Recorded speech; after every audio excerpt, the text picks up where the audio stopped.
नमस्कार साथियों, स्वागत है आपका हमारे YouTube चैनल एग्ज़ाम फोबिया में। जैसा कि आप लोग जानते हैं कि हम विभिन्न संस्थानों के मॉडल टेस्ट पेपर सॉल्व कर रहे हैं, तो इसी सीरीज़ में अब तक हमने दृष्टि के 21, संस्कृति के 9 और ध्येय IAS और विजन IAS के 8 पेपर सॉल्व कर लिए हैं। आज जो मैं लेके आया हूँ वो लेके आया हूँ आपके लिए संस्कृति IAS संस्थान का मॉडल टेस्ट संख्या 10। ठीक है, देखते हैं हम लोग मॉडल टेस्ट संख्या 10 में क्या है।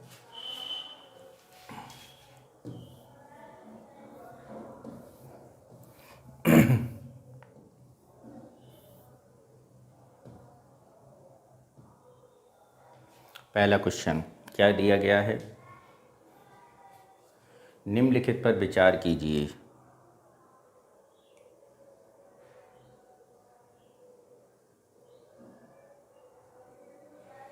उच्च मुद्रास्फीति पर अंकुश, सट्टेबाजी के जोखिमों में कमी,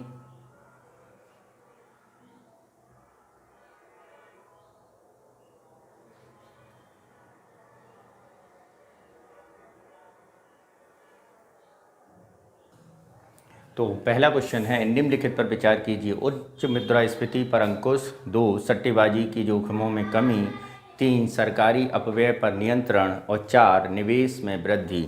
उपरोक्त में से कितने किसी देश की अर्थव्यवस्था पर डॉलरीकरण का प्रभाव हो सकते हैं? तो जैसा कि आप लोग जानते हैं डॉलरीकरण होता क्या है और हाल ही में ये चर्चा में कैसे रहा। तो मित्रों, डॉलरीकरण होता क्या है कि किसी देश की प्राथमिक मुद्रा के रूप में, ठीक है, उसकी जगह अमेरिकी डॉलर का प्रयोग करना। जैसे मान लो अगर हम बात करते हैं भारत में रुपए का प्रयोग होता है, तो हम रुपए का प्रयोग ना करते हुए हम USD का यानी यूनाइटेड स्टेट ऑफ अमेरिका के डॉलर का प्रयोग कर रहे हैं। ये हाल ही में अर्जेंटीना ने किया है। किसने किया है मित्रों? अर्जेंटीना ने अपनी जो करेंसी है उसका डॉलरीकरण कर दिया है, इसलिए ये क्वेश्चन सुर्खियों में रहा। करेंट बेस्ड क्वेश्चन है। तो इससे फ़ायदा क्या है, इससे क्या क्या प्रभाव हो सकते हैं? तो इससे सबसे पहली बात है कि इससे उच्च मुद्रास्फीति पर अंकुश लगाया जा सकता है। क्या है? उच्च मुद्रास्फीति पर अंकुश लगाया जा सकता है। पहली बात तो इसका ये हुआ फ़ायदा। दूसरी बात यदि हम बात करते हैं कि सट्टेबाजारी के जोखिमों में कमी, बिल्कुल सट्टे बाजार के जोखिमों की कमी हो जाती है। तीसरी सरकारी अपव्यय पर नियंत्रण, चौथा निवेश में वृद्धि। तो ये चारों जो पहलू हैं वो किसी भी अर्थव्यवस्था के डॉलरीकरण करने के प्रभाव में का आ सकते हैं, यानी यहाँ पर जो ऑप्शन होगा सही वो डी हमारा सही होगा। नेक्स्ट चलते हैं क्वेश्चन नंबर 2। क्या कह रहा है क्वेश्चन नंबर 2? उसे देखते हैं। हाल ही में प्रकाशित bigger, bolder, better multilateral development bank report निम्नलिखित में से किससे संबंधित है? बिगर, बोल्डर, बेटर, ठीक है, ये किससे संबंधित है? तो जैसा कि आप लोग जानते हैं कि G20 के विशेषज्ञों ने एक रिपोर्ट प्रकाशित की है जो बिगर, बोल्डर, बेटर और मल्टीलेटरल डेवलपमेंट से समर्पित है, यानी ये किससे संबंधित है? ये G20 की बैठक से संबंधित है। बेटर MDS यानी निम्न आय और मध्य आय वाले देशों के संबंध, बाह्य वित्त पोषण अंतराल से जुड़ी समस्याओं का समाधान करना। बिगर MDBS के बारे में बात करते हैं, जोखिम से बचने की प्रवृत्ति के बजाय सूचित जोखिम लेने की प्रवृत्ति को बढ़ावा देना। और बोल्डर के बारे में बात करें तो कास्केड सिद्धांत को अपनाना, जिसका तात्पर्य है जहां सार्वजनिक क्षेत्र के बैंक ऋण प्रदान करने से बचते हैं वहां निजी क्षेत्र के वित्त का प्रबंधन किया जाए। ठीक है, तो ये आपका कास्केड सिद्धांत से संबंधित हैं और ये क्वेश्चन नंबर सी हमारा इसका सही उत्तर होगा। नेक्स्ट है आपका अगला क्वेश्चन इंडिया पोस्ट बैंक से रिलेटेड है। इंडिया पोस्ट पेमेंट बैंक के संदर्भ में निम्नलिखित कथनों पर विचार कीजिए। इसे बैंकिंग विनियमन अधिनियम 1949 के तहत स्थापित किया गया। यह विप्रेषण एवं आधार सक्षम भुगतान सेवाएं प्रदान करता है। यह मांग जमा एवं सावधि जमा स्वीकार करता है। उपरोक्त में से कितने कथन सही हैं? ठीक है, उपरोक्त में से कितने कथन सही हैं? तो यदि हम पेमेंट बैंक की बात करें तो इंडिया पोस्ट पेमेंट बैंक यानी पोस्ट ऑफिस में शुरू किए गए बैंक सेवा से संबंधित है और जिसके आगामी कितने वर्ष हो गए हैं? 5 वर्ष इसे शुरू किए गए हो गए हैं। इसका क्या है? 2018 में इसे भारतीय डाक विभाग के अंतर्गत शुरू किया गया था। ठीक है, तो यह बैंकिंग विनियमन अधिनियम 1949 के तहत स्थापित किया गया। ये बात बिल्कुल क्या है? सही है। ठीक है, दूसरी बात में अगर हम चलते हैं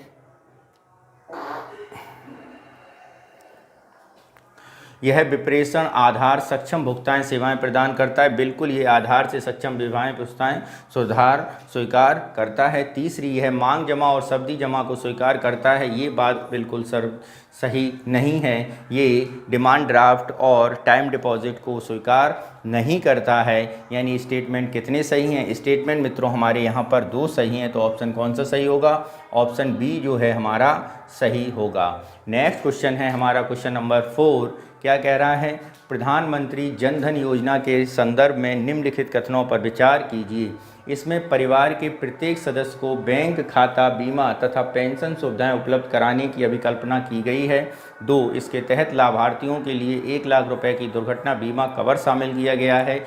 3, खाता धारकों को डेबिट कार्ड दिया जाता है जिसका उपयोग देश के किसी भी एटीएम से किया जा सकता है। तो यहाँ पर यदि हम बात करें कौन कौन से स्टेटमेंट शुरू सही हैं, अगर इस क्वेश्चन का हम आंसर देखें तो सबसे पहली बात की जाती है प्रधानमंत्री जन धन योजना। तो मित्रों ज़रा इसके बारे में जान लें। जन धन योजना जो शुरू की गई थी वो कब की गई थी? 2014 को शुरू की गई थी और इसका उद्देश्य ये था कि भारत में सभी लोगों को बुनियादी बैंकिंग सुविधाएं उपलब्ध कराना, यानी आप ये कह सकते हैं वित्तीय समावेशन की बात यहाँ पर की गई थी। तो इसके अंतर्गत पहली बात ये थी कि इसमें परिवार के प्रत्येक सदस्य नहीं, प्रत्येक परिवार के सदस्य, प्रत्येक परिवार के कम से कम एक सदस्य की बात है यहाँ पे। प्रत्येक परिवार के कम से कम एक सदस्य का बैंक में खाता, बीमा, पेंशन सुविधाएं उपलब्ध कराने की परिकल्पना की गई थी। यानी पहला स्टेटमेंट क्या हो जाएगा हमारा? गलत हो जाएगा। दूसरे में इसके तहत लाभार्थियों को 1 लाख रुपए का दुर्घटना बीमा कवर शामिल किया जाता है। ये बात बिल्कुल सही है। तीसरी, खाता धारकों को डेबिट कार्ड दिया जाता है जिसका उपयोग देश के किसी भी एटीएम में किया जा सकता है। ये भी बात बिल्कुल सही है। खाता धारकों को डेबिट कार्ड दिया जाता है और ये डेबिट कार्ड रुपए कार्ड होता है। कौन सा कार्ड होता है? रुपए कार्ड होता है। ठीक है, तो यानी यहाँ पर यहाँ तो ये दोनों तो बातें बिल्कुल सही हैं।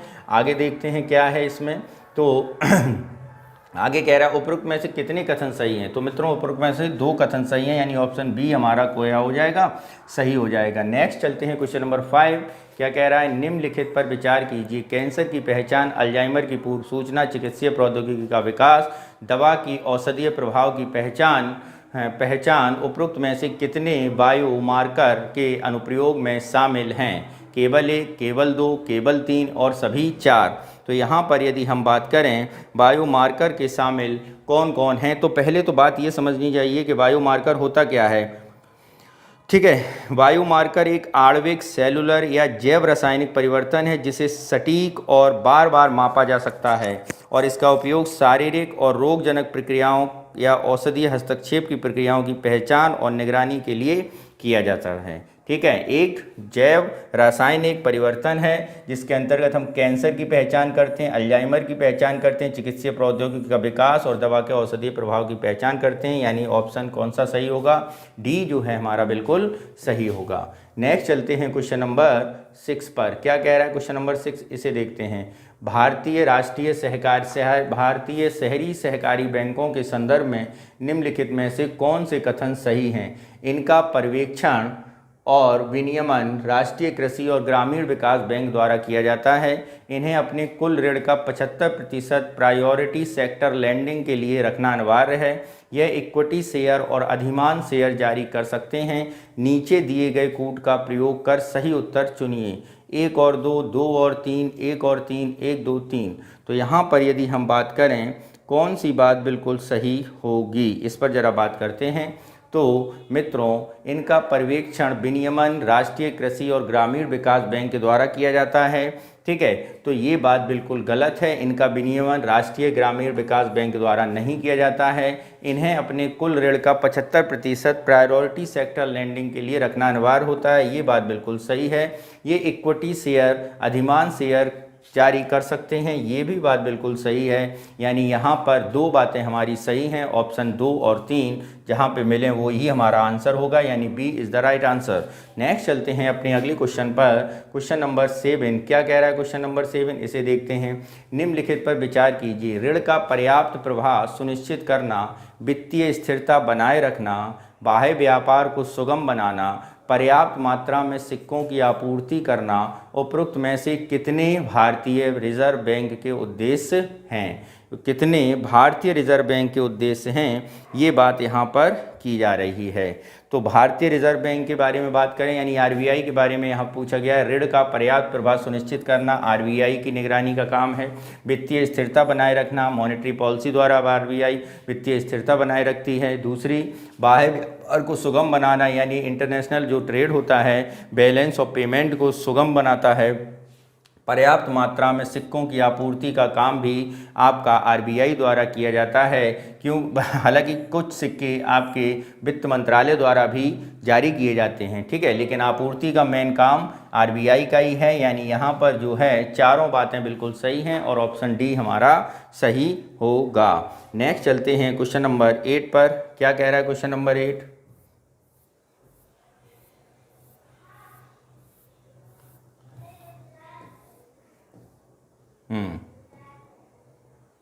सरकारी प्रतिभूतियों के संदर्भ में निम्नलिखित कथनों पर विचार कीजिए। पहला, इसमें सरकार द्वारा 1 वर्ष या उससे अधिक समय के लिए बॉन्ड जारी किए जाते हैं। बिल्कुल, ये बात बिल्कुल सही है। जो गवर्नमेंटल बॉन्ड्स होते हैं यानी सरकारी प्रतिभूतियां होती हैं, वो सरकार समय समय पर जारी करती है और वो 1 वर्ष के हो सकते हैं या उससे अधिक हो सकते हैं। बात बिल्कुल सही है। ये व्यापार योग्य साधन हैं। बिल्कुल, ये व्यापार योग्य साधन ऐसे हैं क्योंकि आप इन्हें एक गारंटर के रूप में भी रख सकते हैं, यानी सरकार आपको एक गारंटी भी देती है। इसमें डिफ़ॉल्ट जोखिम रहता है? बिल्कुल नहीं रहता है। यानी गवर्नमेंट का जो बॉन्ड होता है उसमें डिफ़ॉल्ट होने का कोई भी चांस नहीं होता है। यानी यहाँ पर ऑप्शन जो तीसरा नंबर है वो गलत होगा। तो कौन से सही होंगे? पहले दूसरे सही होंगे, जो कि एक ऑप्शन में है, यानी ए हमारा सही उत्तर होगा। नेक्स्ट चलते हैं क्वेश्चन नंबर 9। क्या कह रहा है? निम्नलिखित पर विचार कीजिए। कॉल मनी, जमा प्रमाण पत्र, ट्रेजरी बिल, वाणिज्यिक पत्र उपरोक्त में से कितने मुद्रा बाजार के उपकरण हैं? केवल 1, केवल 2, केवल 3, सभी 4। तो यहाँ पर यदि हम बात करें क्या है, तो कॉल मनी, जमा प्रमाण पत्र, ट्रेजरी बिल, वाणिज्यिक पत्र उपरोक्त में से कितने मुद्रा बाजार के उपकरण हैं? तो यानी मॉनेटरी मार्केट यानी मॉनेटरी मार्केट्स के उपकरण के बारे में यदि हम बात करें तो ये सभी मॉनेटरी उपकरण के अंतर्गत ही आते हैं, यानी ऑप्शन डी हमारा सही होगा। नेक्स्ट चलते हैं क्वेश्चन नंबर 10। क्या है क्वेश्चन नंबर 10? इसे देखते हैं। हाल ही में चर्चा में रही एलोरा परियोजना के संदर्भ में निम्नलिखित कथनों पर विचार कीजिए। इसका लक्ष्य भविष्य की पीढ़ियों के लिए स्थानीय भाषाओं एवं संस्कृतियों को संरक्षित करना है। इसके तहत गोंडी, मुंडारी, ईदू, मिसमी भाषाओं के संरक्षण को प्राथमिकता दी गई है। यह संस्कृति मंत्रालय भारत सरकार की पहल है, ठीक है, संस्कृति मंत्रालय भारत सरकार की पहल है। तो यहाँ पर यदि हम बात करें ये जो बात की गई है, ये अगर बात करते हैं किसकी पहल है, तो यह दुर्लभ भारतीय भाषाओं की एक ऑनलाइन उपलब्धता सुनिश्चित करने के लिए माइक्रोसॉफ्ट द्वारा शुरू किया गया है। किसके द्वारा शुरू किया गया है? ये माइक्रोसॉफ्ट द्वारा शुरू किया गया है। पहले तो ये समझ जाओ, माइक्रोसॉफ्ट कंपनी के द्वारा शुरू किया गया, यानी पहला। तो ये तीसरा जो है हमारा गलत हो जाएगा। लेकिन भविष्य की पीढ़ियों के स्थानीय भाषाओं के संरक्षण के संबंध में ये जो दोनों बातें की गई हैं ये बिल्कुल सही हैं, यानी ऑप्शन ए हमारा यहाँ भी सही होगा। नेक्स्ट चलते हैं क्वेश्चन नंबर 11 पर। क्या कह रहा है 11? जरा सुनते हैं। डब्बा ट्रेडिंग के संदर्भ में निम्नलिखित कथनों में से कौन सा कथन सही है? पहला, इसमें शामिल संस्थाओं को नेशनल स्टॉक एक्सचेंज द्वारा अधिकृत सदस्यों के रूप में मान्यता दी गई है। बी, यह स्टॉक एक्सचेंजों के दायरे में अनौपचारिक व्यापार को संदर्भित करता है। सी, यह मूलतः जुए का एक रूप है जो स्टॉक मूल्य के उतार चढ़ाव पर केंद्रित है। और डी, इसे मान्यता प्राप्त सॉफ्टवेयर टर्मिनल का उपयोग करके संचालित किया जाता है। तो यहाँ पर बात करते हैं डब्बा ट्रेडिंग के संबंध में। तो मित्रों, डब्बा ट्रेडिंग जो होती है वो एक प्रकार की अनौपचारिक ट्रेडिंग है जो स्टॉक एक्सचेंज के दायरे से बाहर होती है, ठीक है। और इसमें व्यापारी किसी विशेष स्टॉक के भौतिक स्वामित्व के लिए वास्तविक लेन देन करने के स्थान पर स्टॉक कीमतों के उतार चढ़ाव पर दांव लगाते हैं। यानी कहने का मतलब है एक प्रकार का ये क्या है, जुआ का एक रूप है। यानी ऑप्शन जो सी होगा हमारा वही सही होगा। नेक्स्ट चलते हैं क्वेश्चन नंबर 12 पर। क्या कह रहा है क्वेश्चन नंबर 12? उसे देखते हैं। निम्नलिखित कथनों पर विचार कीजिए, करिए विचार। क्रय शक्ति के अभाव में टेलीविज़न खरीदने की इच्छा उसकी मांग को प्रदर्शित नहीं करेगी। दूसरा, किसी वस्तु की मांग के लिए व्यक्ति की क्रय शक्ति होना अनिवार्य है। तो यहाँ पर जो बातें दोनों की गई हैं बिल्कुल सही हैं, ठीक है। और जो पहली बात है उसकी जो व्याख्या दूसरे द्वारा की गई है वो बिल्कुल सही है। तो ऑप्शन कौन सा सही होगा? ऑप्शन ए हमारा बिल्कुल सही होगा। इच्छा और मांग दोनों शब्दों का प्रायः एक दूसरे के बदले में प्रयोग किया जाता है, ठीक है। किंतु अर्थव्यवस्था में मांग का एक अलग अर्थ होता है। यदि व्यक्ति के पास वस्तु के क्रय के लिए पर्याप्त नहीं है तो वस्तु को क्रय करने की इच्छा को मांग संज्ञा नहीं दी जा सकती। बात समझ में आई? नेक्स्ट चलते हैं क्वेश्चन नंबर 13 पर। क्या कह रहा है क्वेश्चन नंबर 13? इसे देखते हैं। निम्नलिखित संबंधों पर विचार कीजिए। संबंध वस्तु का मूल्य, उपभोक्ता की आय, असंबद्ध वस्तु का मूल्य और वस्तु का संभावित मूल्य उपरोक्त में से कितनी वस्तु की मांग को निर्धारित करते हैं? तो अगर हम यहाँ पे बात करें कितनी करते हैं तो सबसे पहली बात आती है उपभोक्ता। अर्थव्यवस्था में व्यक्ति द्वारा वस्तुओं और सेवाओं की मांग विभिन्न प्रकार के कारकों को निर्धारित करती है। सबसे पहले करती है वस्तु का अपना मूल्य, ठीक है, यानी वस्तु का अपना मूल्य। दूसरी उपभोक्ता की आय। तीसरी पसंद या नापसंद, ठीक है। यानी कहने का मतलब है वस्तु का संभावित मूल्य, ठीक है, वस्तु का संभावित मूल्य, ठीक। दूसरी उपभोक्ता की आय और संबंध वस्तु का मूल्य। असंबद्ध वस्तु का मूल्य वो वस्तुएं होती हैं जो मूल्य पर कोई प्रभाव नहीं डालती, यानी इसका कोई प्रभाव नहीं पड़ता है मांग पर। तो हमारी कितनी सही बातें हैं? 3 सही है, यानी ऑप्शन सी हमारा सही होगा। नेक्स्ट चलते हैं क्वेश्चन नंबर 14 पर। क्या है? निम्नलिखित कथनों पर विचार कीजिए। किसी स्थानापन्न वस्तु के मूल्य में वृद्धि उसकी मांग को कम कर देगी। पूरक वस्तुओं की मांग एक साथ बढ़ती है और एक साथ गिरती है। उपरोक्त कथनों में से कौन से सही हैं? ठीक है, उपरोक्त में से कौन से कथन सही हैं? तो किसी स्थानापन्न यानी जो वस्तु ऐसी है जो स्थापन वस्तु और पूरक वस्तु का 2 तरह की वस्तुएं होती हैं। वस्तुओं को बांटा जाता है उनको वर्गों में और इनका संबंध दूसरी स्थापन वस्तु की मांग बढ़ जाती है, ठीक है। ये यदि एक स्थानापन्न वस्तु का मूल्य बढ़ता है तो उससे संबंध दूसरी स्थापन वस्तु का मांग बढ़ जाती है। आप ऐसे समझिए जैसे गन्ना हो गया, ठीक है, और चीनी हो गई, ये चीज़। तो चीनी एक पूरक वस्तु है, ठीक है, और गन्ने पे डिमांड है, ये चीज़ यहाँ पर आती है। तो यहाँ पर ये जो दोनों बातें हैं वो बिल्कुल सही हैं, यानी ऑप्शन जो सी होगा वो हमारा बिल्कुल क्या होगा? सही होगा। नेक्स्ट चलते हैं क्वेश्चन नंबर 15 पर। क्या कह रहा है 15 उसे ज़रा देखते हैं हम लोग।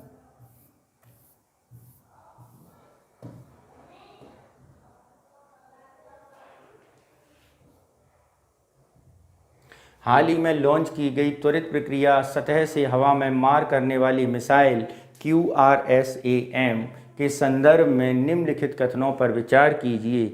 इसे सशस्त्र बलों के हवाई हमलों से बचाने के लिए डिज़ाइन किया गया है। इसकी कमांडिंग एवं नियंत्रण प्रणाली पूर्णतः स्वचालित है। यह एक से अधिक लक्ष्यों पर निशाना साध सकती है। उपरोक्त में से कितने कथन सही हैं? केवल 1, केवल 2, सभी 3, कोई भी नहीं। तो यहाँ पर यदि हम बात करें तो ये जो तीनों कथन हैं वो त्वरित प्रतिक्रिया सतह से मार करने वाली missile quick response satellite system के अंतर्गत ये तीनों बातें बिल्कुल क्या हैं? सही हैं। नेक्स्ट चलते हैं क्वेश्चन नंबर 16 पर। क्या कह रहा है 16? इसे देखते हैं। कुछ शब्दावलियाँ हैं और कुछ उनके प्रेफरेंस दिए गए हैं, संदर्भ दिए गए हैं। तो सबसे पहले डिवेंचर है, एक्सचेंज ट्रेडेड फंड है, क्रेडिट डिफ़ॉल्ट स्वैप है, अपतटीय जमा है, ठीक है। तो ज़रा इसे देखते हैं क्या है यहाँ पर। तो यहाँ पर मित्रों अगर हम बात करते हैं तो सबसे पहले बात आती है डिवेंचर की। तो डिवेंचर होता क्या है? एक दीर्घकालिक ऋण उपकरण है जो जारी करने वाले संगठन जैसे कि कंपनी या सरकार और उन्हें पैसे उधार देने वाले निवेशकों के बीच औपचारिक समझौते को पूरा करता है। कंपनियों द्वारा जारी किए जाने वाले दीर्घकालिक ऋण होते हैं। ये बात बिल्कुल सही है। एक्सचेंज ट्रेड फंड के बारे में बात करें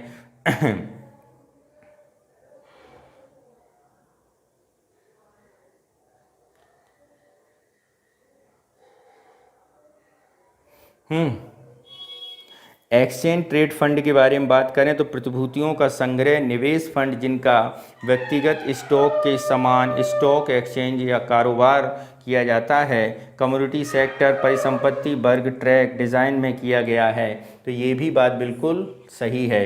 क्रेडिट डिफ़ॉल्ट स्वैप के बारे में बात करें तो क्रेडिट डिफ़ॉल्ट स्वैप क्या होता है, तो कंपनी द्वारा डिफ़ॉल्ट जोखिम के खिलाफ कराया गया एक प्रकार का बीमा होता है। यानी ये भी बात बिल्कुल क्या है, सही है। अब तटीय जमा के बारे में यदि हम यहाँ पर बात करते हैं तो किसी देश या बैंक में रखा गया डिपॉजिट उस देश की करेंसी या अतिरिक्त किसी अन्य करेंसी में बैंक में जमा को अपतटीय जमा कहते हैं। कर चोरी या जमा की गई राशि, ये बात गलत है। ठीक है, तो कितने सही हैं, 3 सही हैं। तो ऑप्शन सी जो है हमारा सही होगा। नेक्स्ट चलते हैं क्वेश्चन नंबर 17 पर। क्या कह रहा है 17? श्रम उत्पादन एक स्थिर कारक है। शून्य उत्पादन पर परिवर्तनशील कारक का उपयोग बढ़ जाता है। उपयुक्त में से कौन कौन से कथन सही हैं? तो यहाँ पर यदि बात करें श्रम उत्पादन का एक स्थिर कारक है, तो मित्रों श्रम जो है वो उत्पादन की एक निश्चित कारक नहीं है, स्थिर कारक नहीं है। किसी वस्तु या सेवा का उत्पादन के लिए हम लोग जानते हैं कि हम लोगों को श्रम, भूमि, मशीन और पूंजी की समान रूप से ज़रूरत पड़ती है और ये उत्पादन के कारक माने जाते हैं। तो ये बात क्या हो जाएगी, गलत हो जाएगी। दूसरी बात पर चलते हैं, शून्य उत्पादन पर परिवर्तनशील कारक का उपयोग बढ़ जाता है, ये भी बात क्या हो जाएगी, गलत हो जाएगी। तो ऑप्शन कौन सा हो जाएगा, डी जो है हमारा ऑप्शन सही हो जाएगा। नेक्स्ट चलते हैं क्वेश्चन नंबर कौन सा है, क्वेश्चन नंबर है हमारा 18।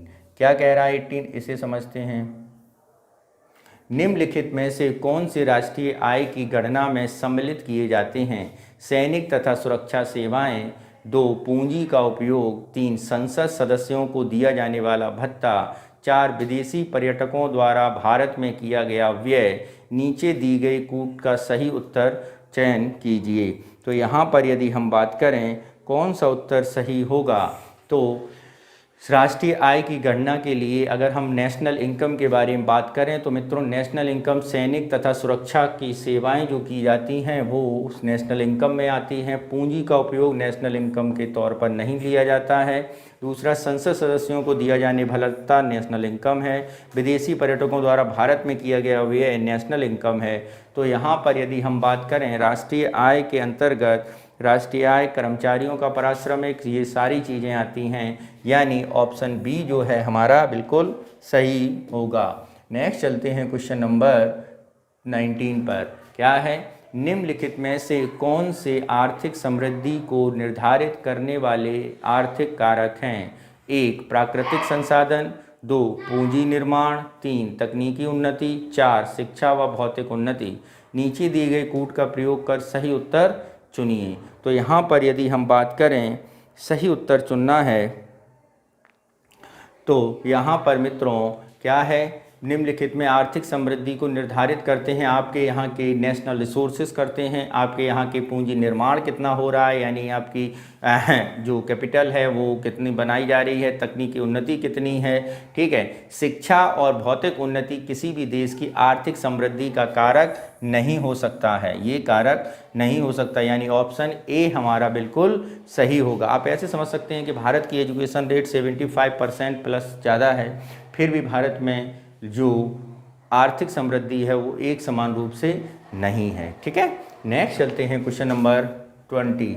क्या कह रहा है 20, देखते हैं 20 पर।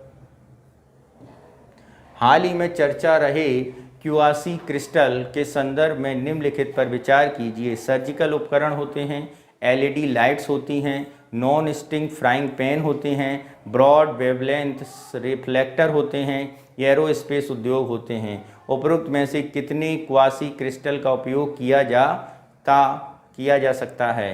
केवल 2, केवल 3, केवल 4, सभी 5।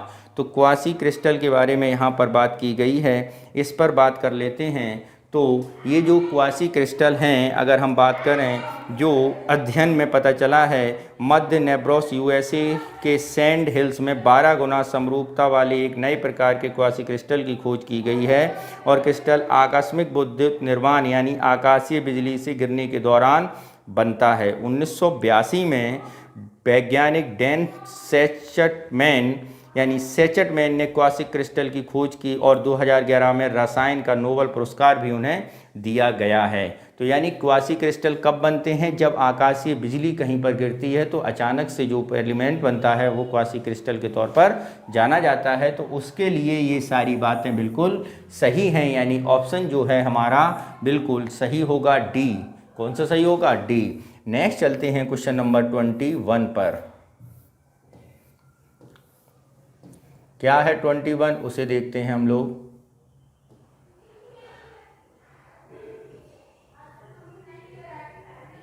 निम्नलिखित पर विचार कीजिए। विनिर्माण क्षेत्र में रोजगार सृजन की कमी, ग्रामीण महिलाओं की श्रम बल सहभागिता दर में वृद्धि, सूक्ष्म लघु और मध्यम उद्योगों का विकास, मेक इन इंडिया योजना की शुरुआत, उपरोक्त में से कितने भारत में बढ़ती हुई बेरोजगारी के कारण हैं? केवल एक, केवल दो, केवल तीन, सभी चार। तो यहाँ पर यदि हम बात करें कौन कौन से भारत में बेरोजगारी के बढ़ते हुए कारक हैं, तो सबसे पहली बात आ जाती है कि भारत में बेरोजगारी बढ़ने के सबसे बड़ी कारण है विनिर्माण क्षेत्र में रोजगार श्रम की कमी। क्या है? विनिर्माण क्षेत्र में रोजगार सृजन की कमी, अनएम्प्लॉयमेंट का एक कारण के तौर पर यह देखा जाता है।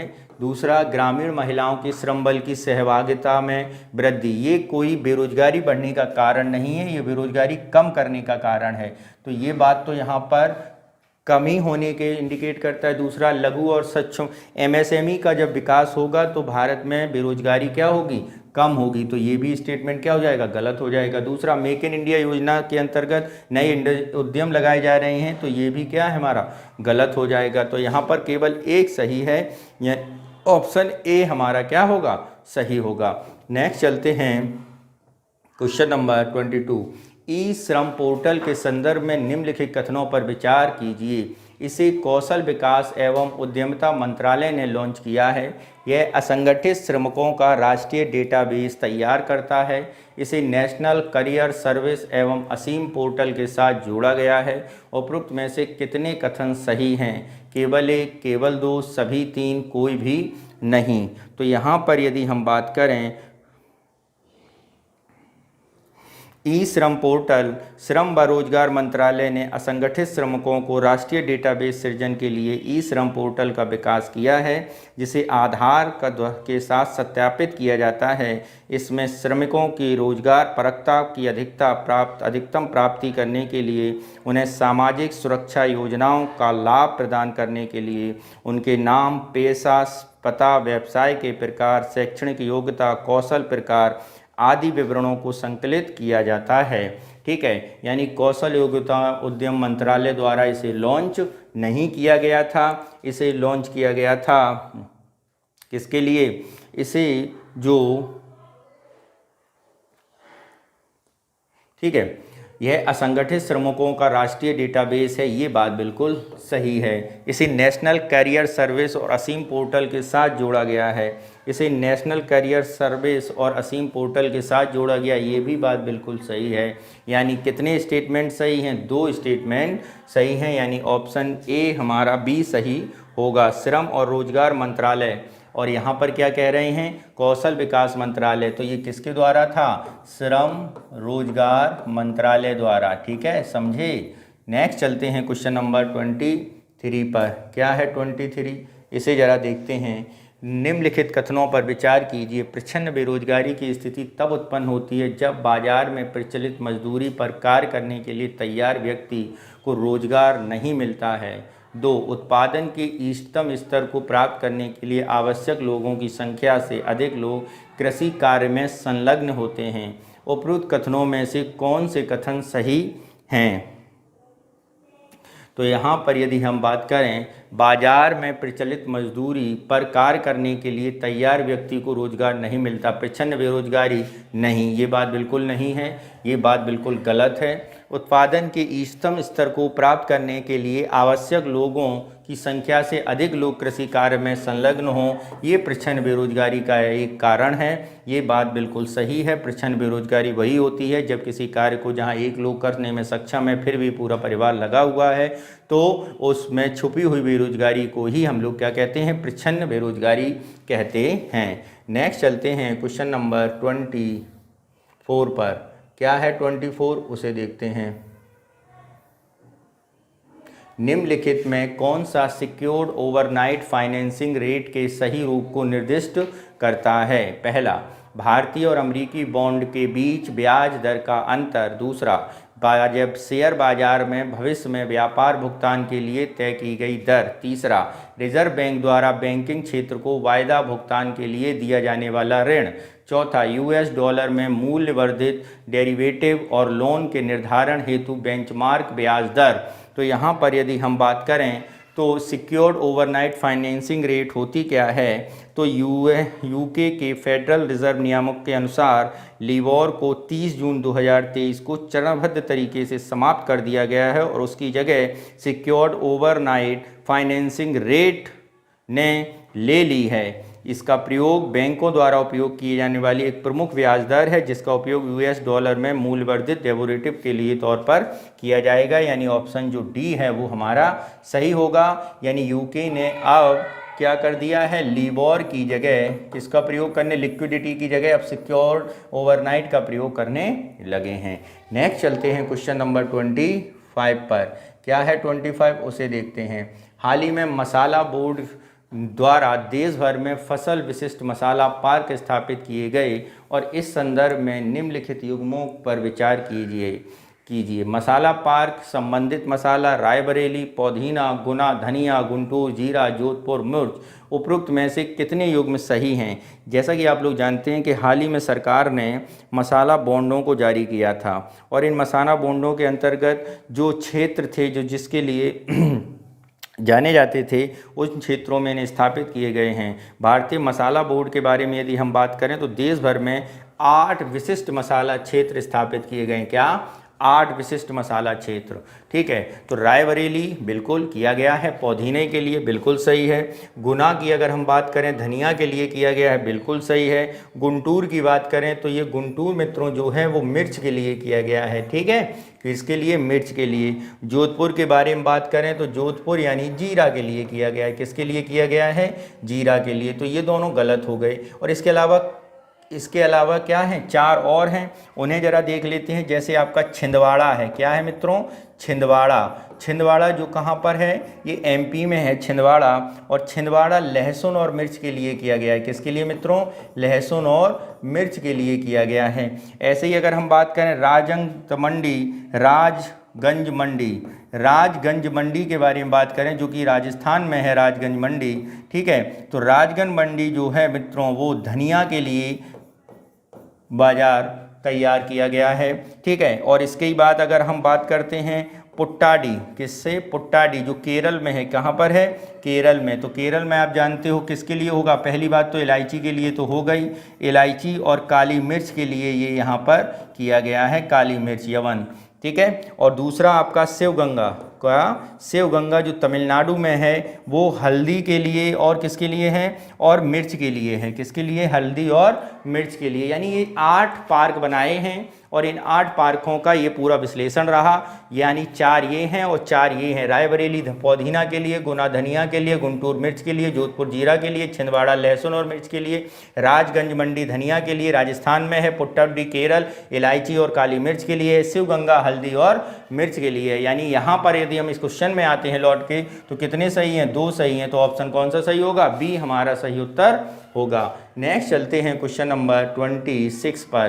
क्या कह रहा है? सजातीय उत्पादों के बाजार के संदर्भ में निम्नलिखित में से कौन से सही हैं? बाजार में उत्पादों का समान मूल्य, न्यूनतम मूल्य पर उत्पादों की बिक्री, पूर्ण प्रतिस्पर्धी बाजार से संबंधित। चौथा, उत्पादों के मूल्य फर्म द्वारा निर्धारित। नीचे दिए गए कूट का प्रयोग कर सही उत्तर क्या कहिए? चुनिए। सही उत्तर चुनना है। तो यदि हम सही उत्तर यहाँ पर चुने, सजातीय उत्पादों के बाजार के लिए उत्पादों और मूल्य फर्म द्वारा निर्धारित किए जाते हैं, ये बात बिल्कुल गलत है। फर्म द्वारा निर्धारित नहीं किए जाते हैं, ये बाजार के द्वारा निर्धारित किए जाते हैं, यानी ऑप्शन 1, 2, 3 हमारी बात बिल्कुल सही होगी। ठीक है। नेक्स्ट चलते हैं क्वेश्चन नंबर 27 पर।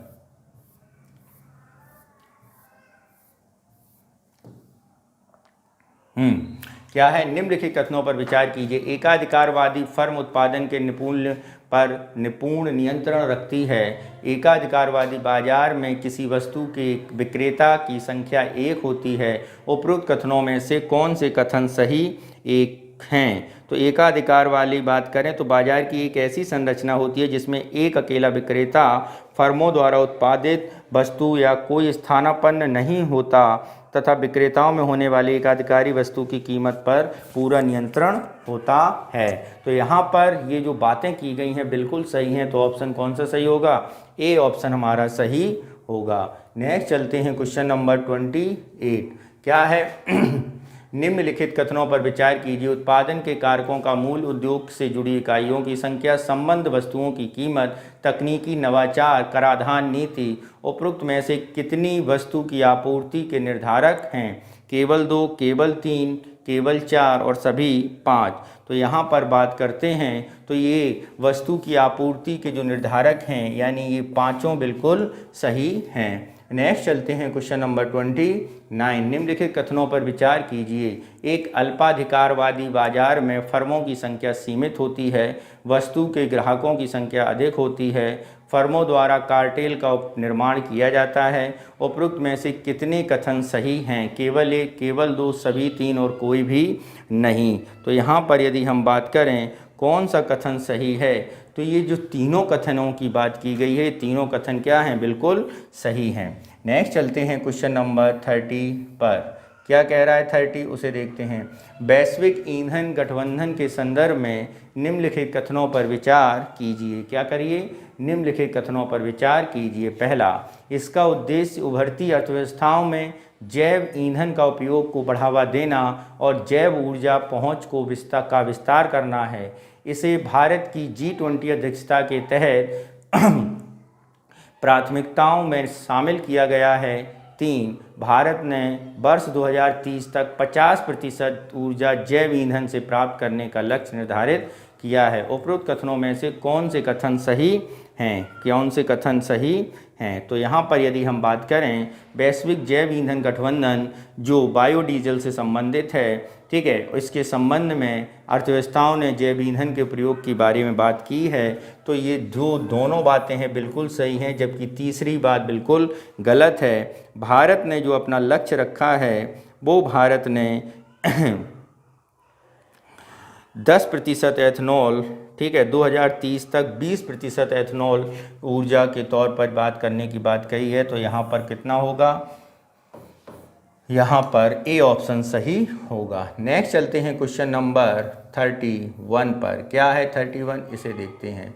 निम्नलिखित कथनों पर विचार कीजिए। वास्तविक सकल घरेलू उत्पाद, मानव विकास सूचकांक, प्रति व्यक्ति आय, शिक्षा एवं साक्षरता दर उपरोक्त में से कितने आर्थिक विकास के मापक हैं? केवल 1, केवल 3, सभी 4। तो आर्थिक विकास के मापक के बारे में यदि हम बात करें तो वास्तविक सकल घरेलू उत्पाद आपके आर्थिक विकास के मापक के तौर पर जानी जाती है। ठीक है, आपकी मानव विकास सूचकांक ये भी आपका आर्थिक विकास के तौर पर जानी जाती है। पहली बात तो आप ये समझ लीजिए आर्थिक विकास और आर्थिक समृद्धि में व्यापक अवधारणा है। ठीक है, और राष्ट्रीय आय के अलावा इसमें सामाजिक, सांस्कृतिक और राजनीतिक आर्थिक परिवर्तन सम्मिलित होते हैं जो कि भौतिक उन्नति में योगदान देते हैं। ठीक है, तो यहाँ पर आर्थिक समृद्धि के प्रमुख कारक वास्तविक सकल घरेलू उत्पाद अथवा प्रति व्यक्ति आय द्वारा नापी जाती है। यानी ये जो दो बातें हैं ये बिल्कुल सही हैं आर्थिक विकास के संबंध में, जबकि ये आर्थिक समृद्धि को रिप्रेजेंट करते हैं। ये दोनों आर्थिक समृद्धि को, किसको? आर्थिक समृद्धि। और आपसे कह क्या रहा है? आपसे कह रहा है आर्थिक विकास के बारे में। तो आर्थिक विकास में ये दोनों होंगी, ये और ये दोनों आपकी आर्थिक विकास के संबंध में होंगी, यानी ऑप्शन बी जो है हमारा सही होगा। नेक्स्ट चलते हैं क्वेश्चन नंबर 32। निम्नलिखित कथनों पर विचार कीजिए। निम्न प्रति व्यक्ति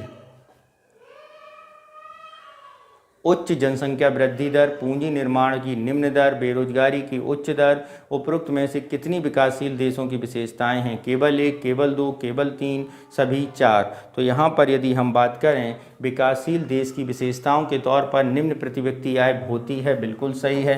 उच्च जनसंख्या वृद्धि होती है, पूंजी निर्माण की निम्न दर, बेरोजगारी की उच्च दर, ये चारों होती हैं। ऑप्शन डी हमारा जो होगा वो सही होगा। नेक्स्ट चलते हैं क्वेश्चन नंबर 33 पर। क्या कह रहा है 33, उसे समझते हैं।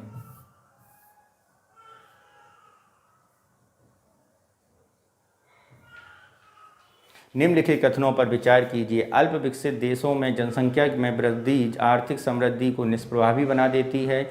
अधिक उपभोग, व्यय और उत्पादक गतिविधियों में निम्न निवेश आर्थिक विकास को धीमा करता है। उपरोक्त कथनों के बारे में कौन सा कथन सही है? कथन एक, कथन दो दोनों सही हैं। कथन दो कथन एक की सही व्याख्या करता है। ठीक है, तो यहाँ पर यही बात बिल्कुल सही हो जाएगी, यानी ऑप्शन ए हमारा सही होगा। नेक्स्ट चलते हैं क्वेश्चन नंबर 34। भारतीय अर्थव्यवस्था के संदर्भ में निम्नलिखित युग्मों पर विचार कीजिए। समिति, संबंधित क्षेत्र, रंगराजन समिति, नरसिंगम समिति, केलकर समिति, मल्होत्रा समिति। तो विनिवेश, नरसिंगम समिति, बीमा सुधार, केलकर समिति, कर सुधार, मल्होत्रा समिति, वित्तीय क्षेत्र सुधार। उपरोक्त में से कितने युग्म सही सुमेलित हैं, इस पर बात करनी है। तो यहाँ पर यदि हम बात करें तो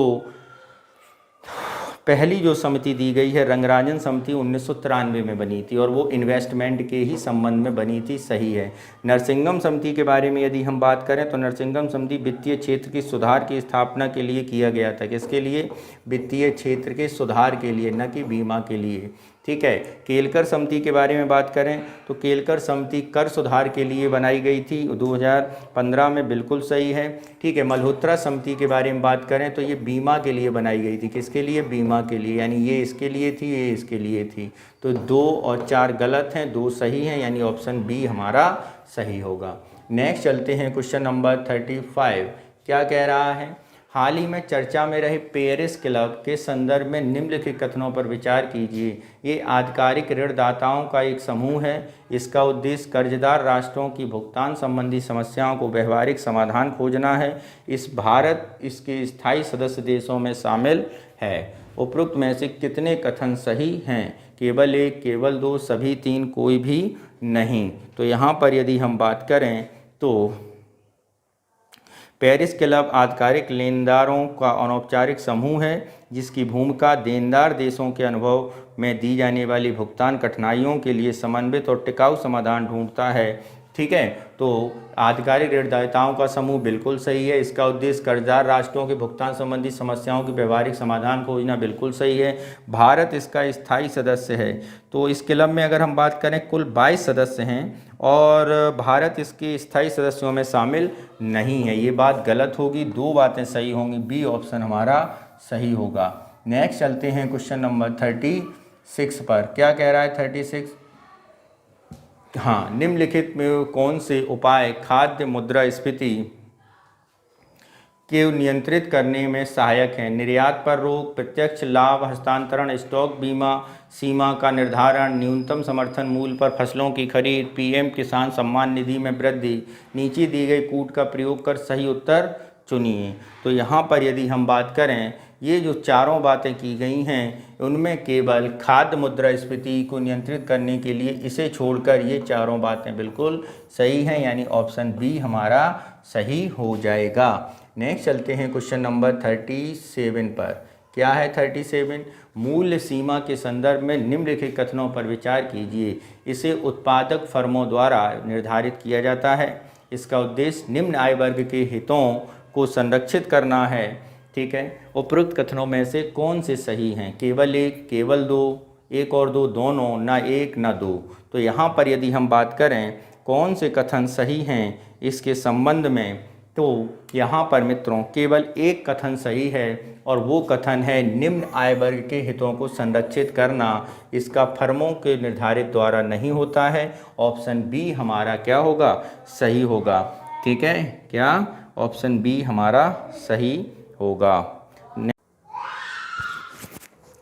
तो अगला क्वेश्चन देखते हैं, क्वेश्चन नंबर 38। क्या था 38 में? इसे देखते हैं। मूल निगरानी केंद्र के संदर्भ में निम्नलिखित कथनों पर विचार कीजिए। पहला, यह खाद्य मुद्रास्फीति नियंत्रण में सहायक है। 2, उपभोक्ता आयोगों के बुनियादी ढांचे में सुधार हेतु केवल राज्य सरकार द्वारा वित्त पोषण का प्रावधान है। उपरोक्त कथनों में से कौन से कथन सही हैं? तो मूल निगरानी केंद्र में अगर हम बात करें तो मूल उपभोक्ता कार्य मंत्रालय द्वारा जो ये बात की जाती है, तो उपभोक्ता कार्य विभाग मूल निगरानी के सहयोग से सक्रिय उपाय करते हेतु मुद्रास्फीति नियंत्रण में रखता है। ये बात बिल्कुल सही है। उपभोक्ता आयोगों के बुनियादी ढांचे में सुधार केवल राज्य सरकार द्वारा वित्त पोषण का प्रावधान है, ऐसा नहीं है। केवल राज्य सरकार नहीं करती है, ये बात बिल्कुल गलत है, यानी ऑप्शन ए ही हमारा यहाँ पर सही होगा। नेक्स्ट चलते हैं क्वेश्चन नंबर 639। क्या कह रहा है उसे समझते हैं। निम्नलिखित कथनों पर विचार कीजिए। प्राथमिक सहकारी समितियों को छोड़कर सभी बैंक शामिल हैं। ठीक है। मूलधन और ब्याज के लिए अधिकतम 7 लाख रुपए की बीमा। 3, ग्राहक को बीमा राशि का भुगतान केंद्र सरकार द्वारा दिया जाता है। उपरोक्त में से कितने जमा बीमा योजना के संबंध में सही हैं? तो यहाँ पर यदि हम बात करें, जमा बीमा जो ये स्कीम शुरू की गई थी मित्रों, ये 1962 में शुरू की गई थी। कब की गई थी? 1962 में शुरू की गई थी। और इसमें अगर हम बात करते हैं तो यह जमा बीमा क्रेडिट गारंटी निगम करता है और रिजर्व बैंक द्वारा संचालित होती है। पूर्ण सहायक कंपनी है। सहकारी समितियों को छोड़कर सभी बैंक इसमें शामिल हैं। ठीक है, ये बात बैंकों को अनिवार्य रूप से इसमें शामिल किया गया है, ये बात बिल्कुल सही है। मूलधन और ब्याज के लिए अधिकतम 7 लाख रुपए का बीमा है, तो जमाकर्ता को अधिकतम 7 लाख का नहीं मित्रों, ये जो है वो 5 लाख का बीमा दिया जाता है। ग्राहक को बीमा जमा राशि भुगतान केंद्र सरकार द्वारा होता है। तो DGIC का कर्तव्य है कि 90 दिनों के भीतर देय राशि जमाकर्ताओं को चुकाया जाए, और यह जो कवर है केंद्र और राज्य सरकारों के द्वारा दिया जाता है, ये भी गलत। तो केवल एक सही है, ऑप्शन ए हमारा सही होगा। नेक्स्ट चलते हैं क्वेश्चन नंबर 60 पर, देखते हैं 60 क्या कह रहा है।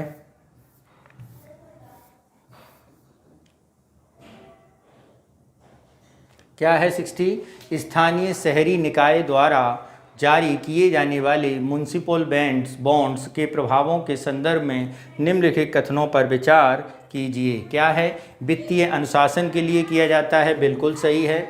अधिकतम रिटर्न देने के लिए बात की जाती है, बिल्कुल सही है। नगर पालिका सेवाओं का विस्तार के लिए है, ये भी सही। शहरी वित्त पोषण की समस्या के समाधान के लिए ये बात की गई है। जैसा कि आप लोग जानते हैं कि फरवरी 2023 में नेशनल स्टॉक एक्सचेंज द्वारा भारत के पहले नगर पालिका बॉन्ड जारी किए गए थे। इंडिया म्युनिसिपल बॉन्ड्स के तौर पर इसे जाना जाता है। ठीक है, तो यहाँ पर यदि हम बात करें तो ये तीनों बातें चारों बिल्कुल सही हैं। तो ऑप्शन कौन सा सही होगा? ऑप्शन डी हमारा जो है वो सही होगा। नेक्स्ट चलते हैं क्वेश्चन नंबर 41 पर। क्या कह रहा है 41, उसे देखते हैं हम लोग। सहज ऋण के लिए पब्लिक टेक प्लेटफॉर्म के संदर्भ में निम्नलिखित कथनों पर विचार कीजिए। यह उधारकर्ताओं सहज ऋण के लिए पब्लिक टेक प्लेटफॉर्म के संदर्भ में निम्नलिखित कथनों पर विचार कीजिए। यह उधारकर्ताओं और ऋणदाताओं का एक साझा मंच है। इसका उद्देश्य बड़े उद्योगपतियों को अधिकाधिक ऋण प्रदान करने के लिए किया जाता है, और इसे भारतीय स्टेट बैंक की अगुवाई वाली बैंकों के एक समूह ने लॉन्च किया था।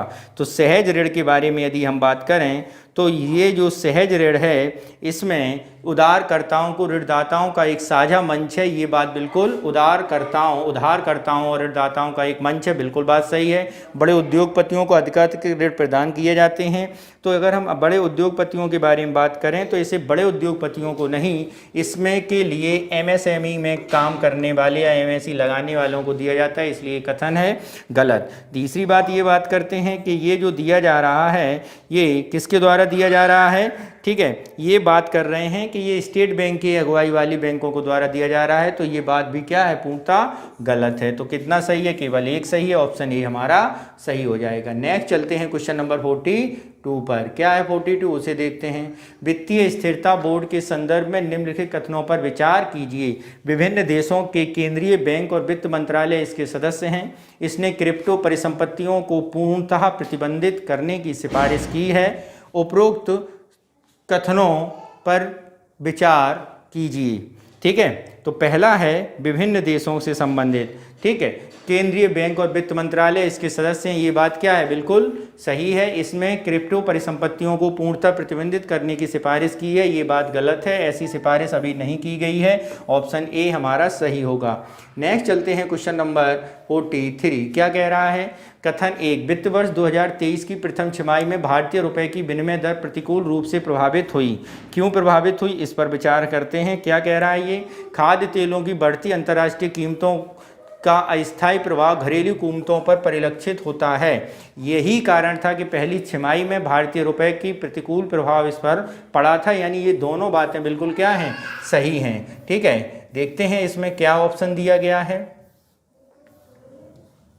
इसमें दिया गया उपरोक्त कथनों में से कौन सा कथन सही है? कथन 1 और 2 दोनों सही हैं और एक की व्याख्या सही कर रहा है, यानी ए ऑप्शन हमारा सही होगा।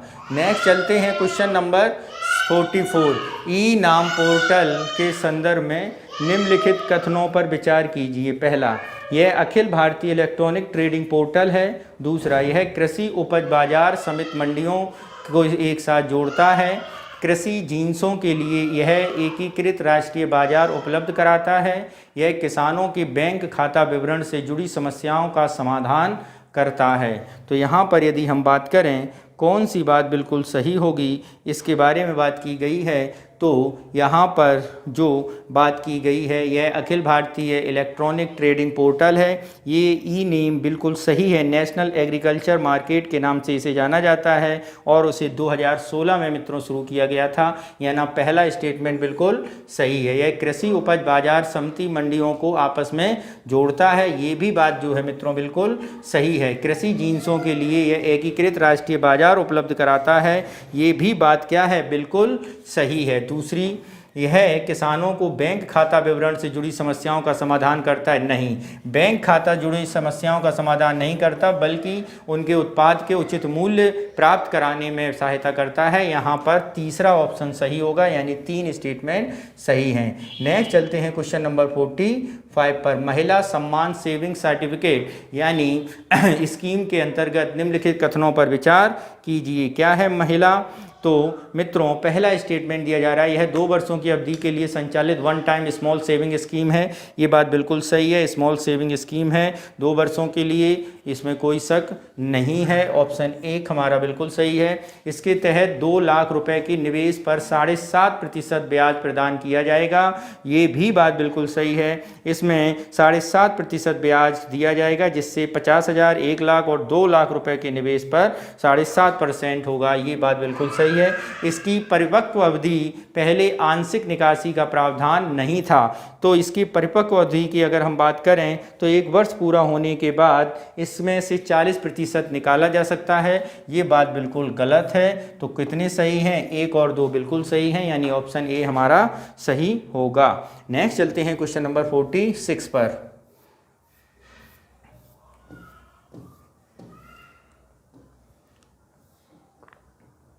न्यू डेवलपमेंट बैंक एनडीबी के संदर्भ में निम्नलिखित कथनों पर विचार कीजिए। यह केवल ब्रिक्स देशों को वित्तीय संसाधन उपलब्ध कराता है।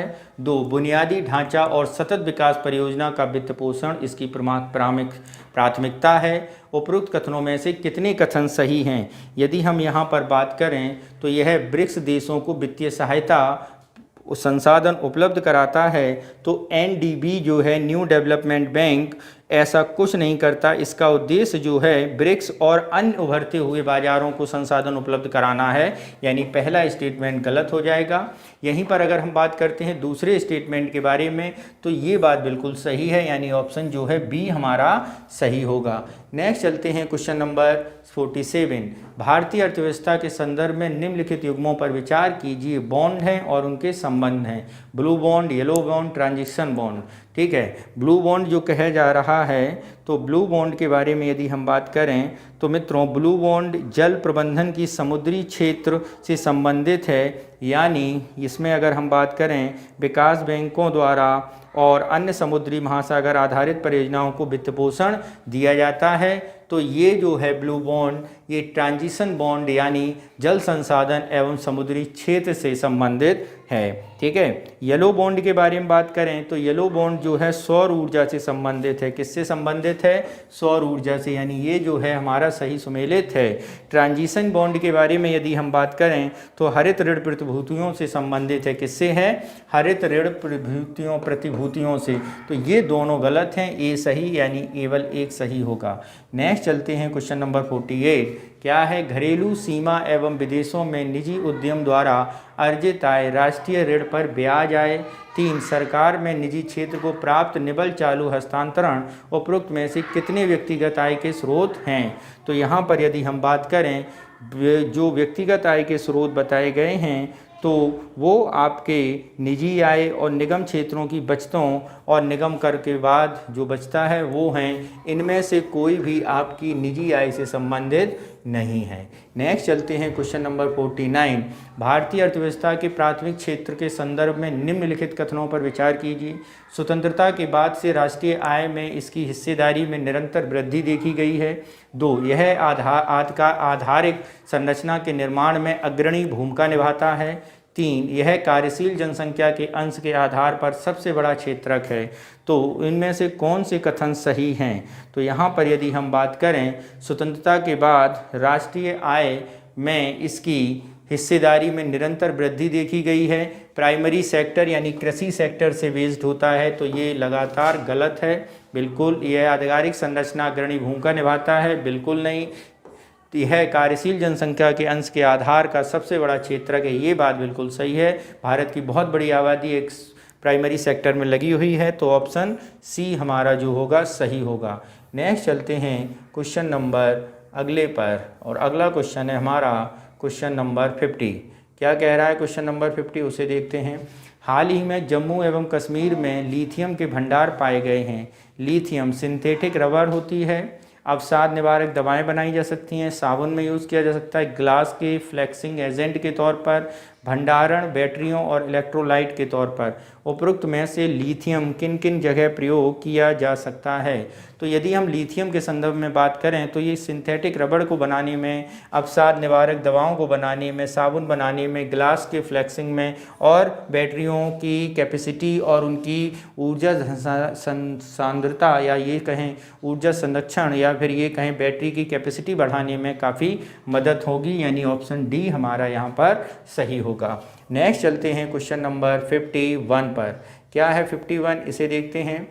निम्नलिखित में कौन सी क्रियाएं अर्थव्यवस्था के द्वितीयक क्षेत्रक से संबंधित हैं?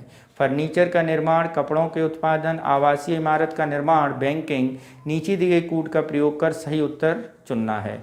तो यदि हम बात करें अर्थव्यवस्था में द्वितीयक क्षेत्रक से संबंधित जो हैं उनमें यदि हम बात करें तो फर्नीचर का निर्माण सेकेंडरी सेक्टर से रिलेटेड है, कपड़ों का उत्पादन ये भी सेकेंडरी सेक्टर से रिलेटेड है, आवासीय इमारत का निर्माण ये भी सेकेंडरी सेक्टर से रिलेटेड है, बैंकिंग जो है वो सर्विस सेक्टर से रिलेटेड है, जिसे आप टर्सरी या तीसरे सेक्टर के तौर पर जानते हैं, यानी ऑप्शन डी जो है वो हमारा सही होगा।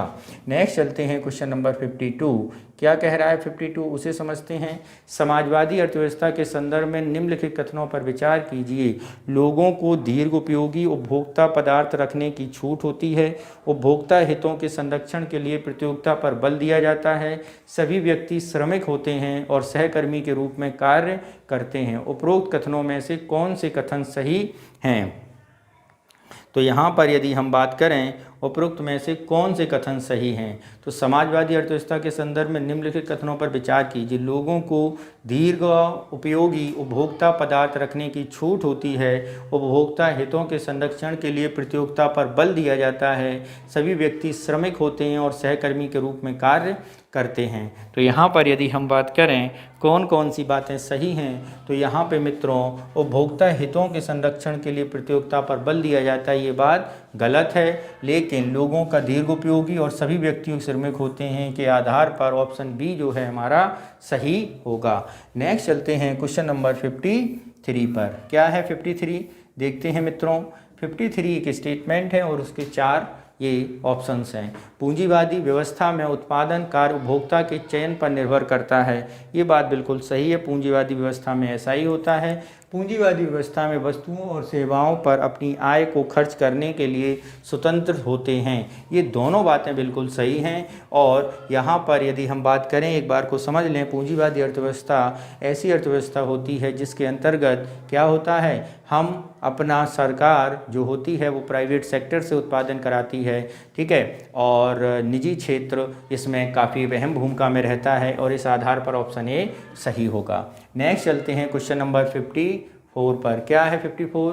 ग्रामीण क्षेत्र में बैंक शाखा खोलना, स्कूलों में व्यावसायिक शिक्षा देना, फसल क्रय विक्रय केंद्रों की स्थापना, रेडियो और मोबाइल टावर लगाना उपरोक्त में से कितनी अर्थव्यवस्था के तृतीय क्षेत्र की गतिविधियों में शामिल हैं? केवल 1, केवल 2, केवल 3, सभी 4। तो यहाँ पर यदि हम बात करें कौन सा ऑप्शन सही होगा, तो ग्रामीण क्षेत्र में बैंक शाखा खोलना, स्कूलों में व्यावसायिक शिक्षा देना, फसल क्रय विक्रय केंद्रों की स्थापना करना, ठीक है, उपरोक्त में से कितनी अर्थव्यवस्था के तृतीय क्षेत्र की गतिविधियों में शामिल हैं? तो यहाँ पर यदि हम बात करें तृतीय क्षेत्र की अर्थव्यवस्था में ग्रामीण क्षेत्रों में बैंक शाखा खोलना तृतीय क्षेत्र की अर्थव्यवस्था के अंतर्गत आती है, ठीक है, तृतीय क्षेत्र यानी सर्विस सेक्टर के तौर पर जानी जाती है, ठीक। स्कूलों में व्यावसायिक शिक्षा देना, फसल के क्रय विक्रय केंद्र की स्थापना करना, रेडियो और मोबाइल टावर को लगाना, ये जो दोनों चीज़ें हैं ये आपके सेकेंडरी सेक्टर की हैं और ये दोनों चीज़ें हैं सेकेंडरी, ये जो दोनों चीज़ें हैं ये आपके टर्सरी सेक्टर की हैं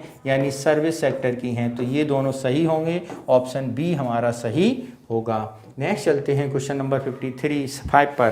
क्या कह रहा है 55, उसे देखते हैं।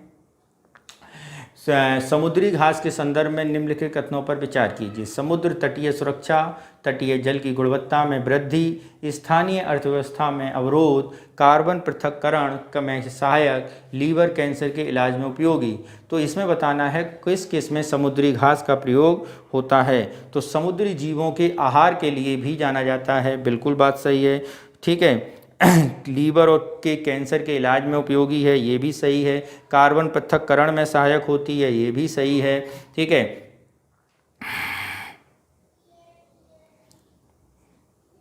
समुद्र के तट क्षेत्रों की गुणवत्ता में तलछट में स्थिर तटीय जल की गुणवत्ता में वृद्धि करने में सहायक होती है। स्थानीय अर्थव्यवस्था में अवरोध नहीं है, ये बात बिल्कुल गलत है। स्थानीय अर्थव्यवस्था में अवरोध के तौर पर इसे नहीं जान सकते हैं। ये स्थानीय अवरोध उत्पन्न नहीं करती बल्कि स्थानीय लोगों को रोजगार प्रदान करती है, ये चीज़ गलत है। ये अवरोध नहीं करती, ये तो रोजगार दिलाती है। तो यहाँ पर ये छोड़ के बाकी ये सारी चीज़ें सही हैं, ऑप्शन सी हमारा सही होगा। नेक्स्ट चलते हैं अगले क्वेश्चन पर, क्वेश्चन नंबर 56 पर। मिश्रित अर्थव्यवस्था के संदर्भ में निम्नलिखित कथनों पर विचार कीजिए। क्या है? निजी क्षेत्र द्वारा उत्पादन का कार्य लाभ के लिए किया जाता है। वस्तुओं और सेवाओं में के उत्पादन के लिए उपलब्ध दुर्लभ संसाधनों पर राज्य का स्वामित्व होता है। 3, कंपनियां राज्य के द्वारा निर्धारित लक्ष्यों के अनुरूप उत्पादन करती हैं। उपरोक्त कथनों में से कौन से कथन सही हैं? 1 और 2, 2 और 3, 1, 2, 3। तो यहाँ पर यदि हम बात करें मिश्रित अर्थव्यवस्था के संबंध में कौन से कथन सही हैं, तो मित्रों मिश्रित अर्थव्यवस्था कंपनियां राज्य द्वारा निर्धारित लक्ष्यों के अनुरूप उत्पादन करती हैं। ये जो काम है ये समाजवादी अर्थव्यवस्था के अंतर्गत किया जाता है। किसके द्वारा? समाजवादी। और ये दोनों जो होते हैं वो मिश्रित अर्थव्यवस्था के अंतर्गत होते हैं, यानी ऑप्शन बी जो है वो हमारा सही होगा। नेक्स्ट चलते हैं क्वेश्चन नंबर 57 पर। क्या है 57? इसे देखते हैं। आर्थिक व्यवहार में चयन आधारभूत होता है। क्या होता है? चयन आधारभूत होता है। क्या है? क्योंकि लोगों के लिए यह तय करना कठिन होता है कि उन्हें क्या चाहिए। लोग विवेक युक्त व्यवहार करते हैं। सी वस्तु की कीमत चयन पर निर्भर करती है, और डी लोगों की आवश्यकताओं की तुलना में संसाधन दुर्लभ हैं। तो यहाँ पर यदि हम बात करें तो जो चयन आधारभूत है, क्योंकि लोगों की आवश्यकताओं की तुलना में संसाधन दुर्लभ हैं। नेक्स्ट चलते हैं क्वेश्चन नंबर आपका 58। निम्नलिखित पर विचार कीजिए, करिए विचार। संसाधनों का उपयोग गतिशील प्रवृत्ति, मानव निर्मित भौतिक संसाधनों की उत्पादन शक्ति, मांग एवं आपूर्ति के अनुसार जोखिम लेने की प्रवृत्ति, उत्पादन से संबंधित हितधारकों को संगठित करने की क्षमता, उपरोक्त में से कितने उद्यमशीलता के संदर्भित करते हैं? केवल 1, केवल 2, केवल 3 और सभी 4। तो उद्यमशीलता के संबंध में ये चारों बातें बिल्कुल सही हैं, यानी ऑप्शन डी जो है हमारा सही होगा। नेक्स्ट चलते हैं क्वेश्चन नंबर 59। निम्नलिखित पर विचार कीजिए। ड्राफ्ट नोट, जमा प्रमाण पत्र और चेक। क्या है ड्राफ्ट नोट, जमा प्रमाण पत्र और चेक? क्या है? उपरोक्त में से कितने यूनिफॉर्म कॉमर्शियल कोड के अनुसार वाणिज्यिक पत्र हैं? तो ये चारों जो हैं यूनिवर्सल कॉमर्शियल कोड के अनुसार वाणिज्यिक पत्र हैं, यानी ऑप्शन डी जो है हमारा सही होगा। नेक्स्ट चलते हैं क्वेश्चन नंबर 60 पर।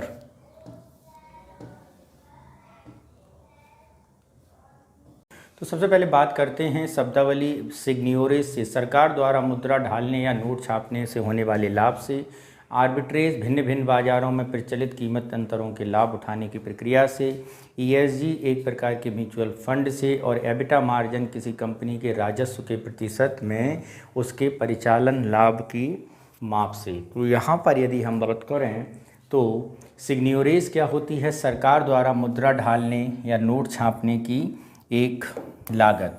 इसे आप ऐसे समझ सकते हैं जैसे आपके यहाँ आरबीआई हमारे यहाँ नोट छापता है, 100 रुपये का नोट छापने पे उसे 10 रुपये की लागत लग रही है, तो उसकी वैल्यू, उसका लाभ, उसका प्रॉफिट कितना होगा? 90 रुपये होगा।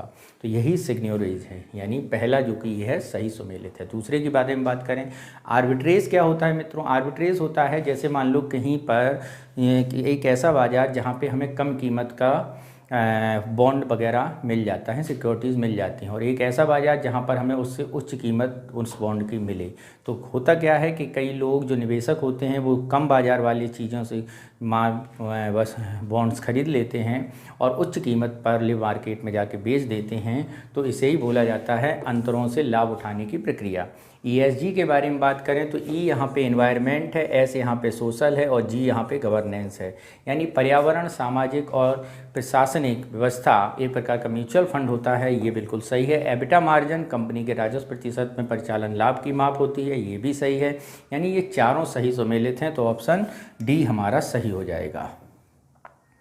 नेक्स्ट चलते हैं क्वेश्चन नंबर 61। पूंजी पर्याप्तता के अनुपात निम्नलिखित कथनों पर विचार कीजिए। बैंकों की कुल पूंजी और कुल जोखिम भारित परिसंपत्तियों को दर्शाता है। बिल्कुल बात सही है, ये बात बिल्कुल सही है। यह प्रत्येक बैंक के अनुपात में निर्धारण स्वयं करता है? नहीं, प्रत्येक बैंक स्वयं निर्धारण नहीं करता है, आरबीआई द्वारा निर्धारित होता है। यानी पहला सही, दूसरा गलत, ए ऑप्शन सही हो जाएगा। नेक्स्ट चलते हैं क्वेश्चन नंबर 62। क्या कह रहा है 62, उसे देखते हैं। निम्नलिखित में से कौन सी वित्तीय संस्थान भारतीय रिजर्व बैंक द्वारा विनियमित नहीं होते हैं? तो पहला है आपका भारतीय लघु विकास बैंक, ये आरबीआई द्वारा नियमित होते हैं। राष्ट्रीय आवास बैंक आरबीआई द्वारा होता है। मर्चेंट बैंक ये आरबीआई द्वारा नहीं होते हैं।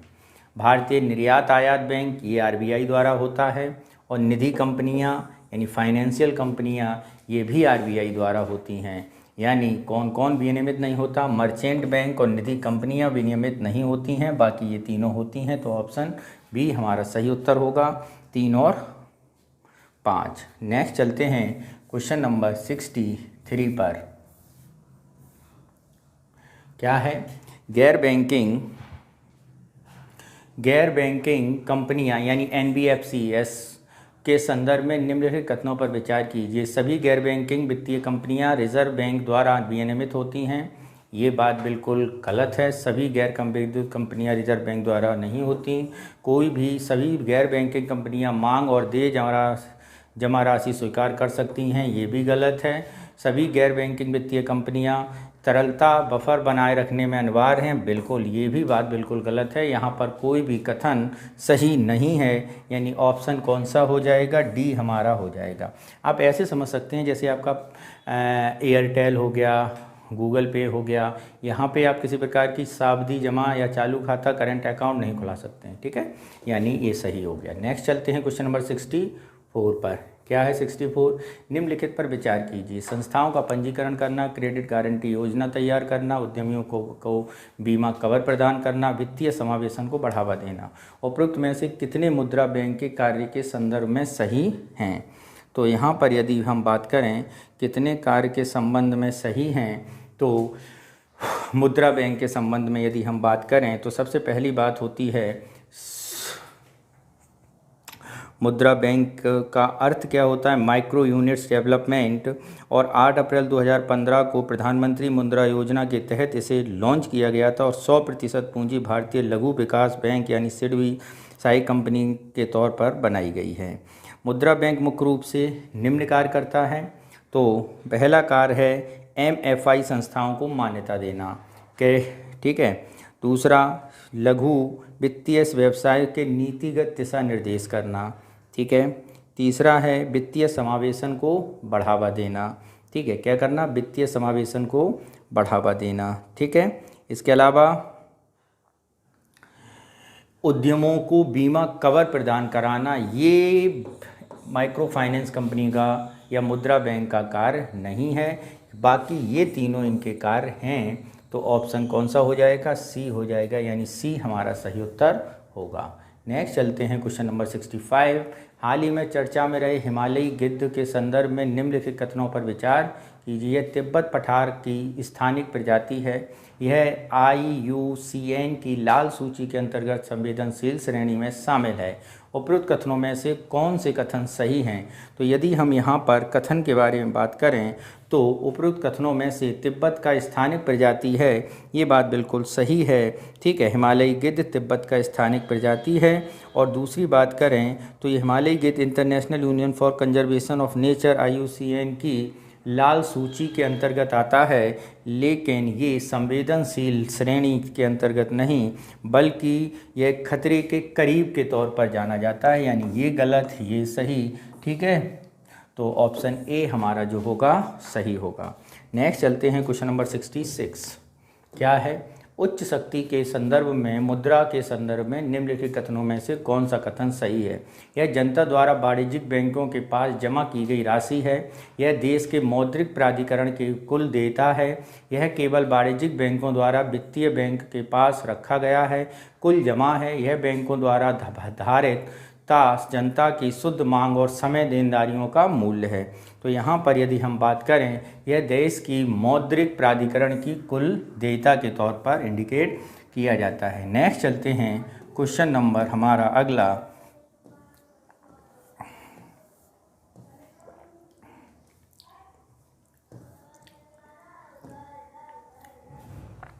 Question number 67। भारत में यूनिफाइड पेमेंट्स इंटरफेस यानी UPI के संदर्भ में निम्नलिखित कथनों पर विचार कीजिए। केवल भारतीय नागरिकों को भुगतान के लिए UPI आधारित लेन देन की अनुमति है,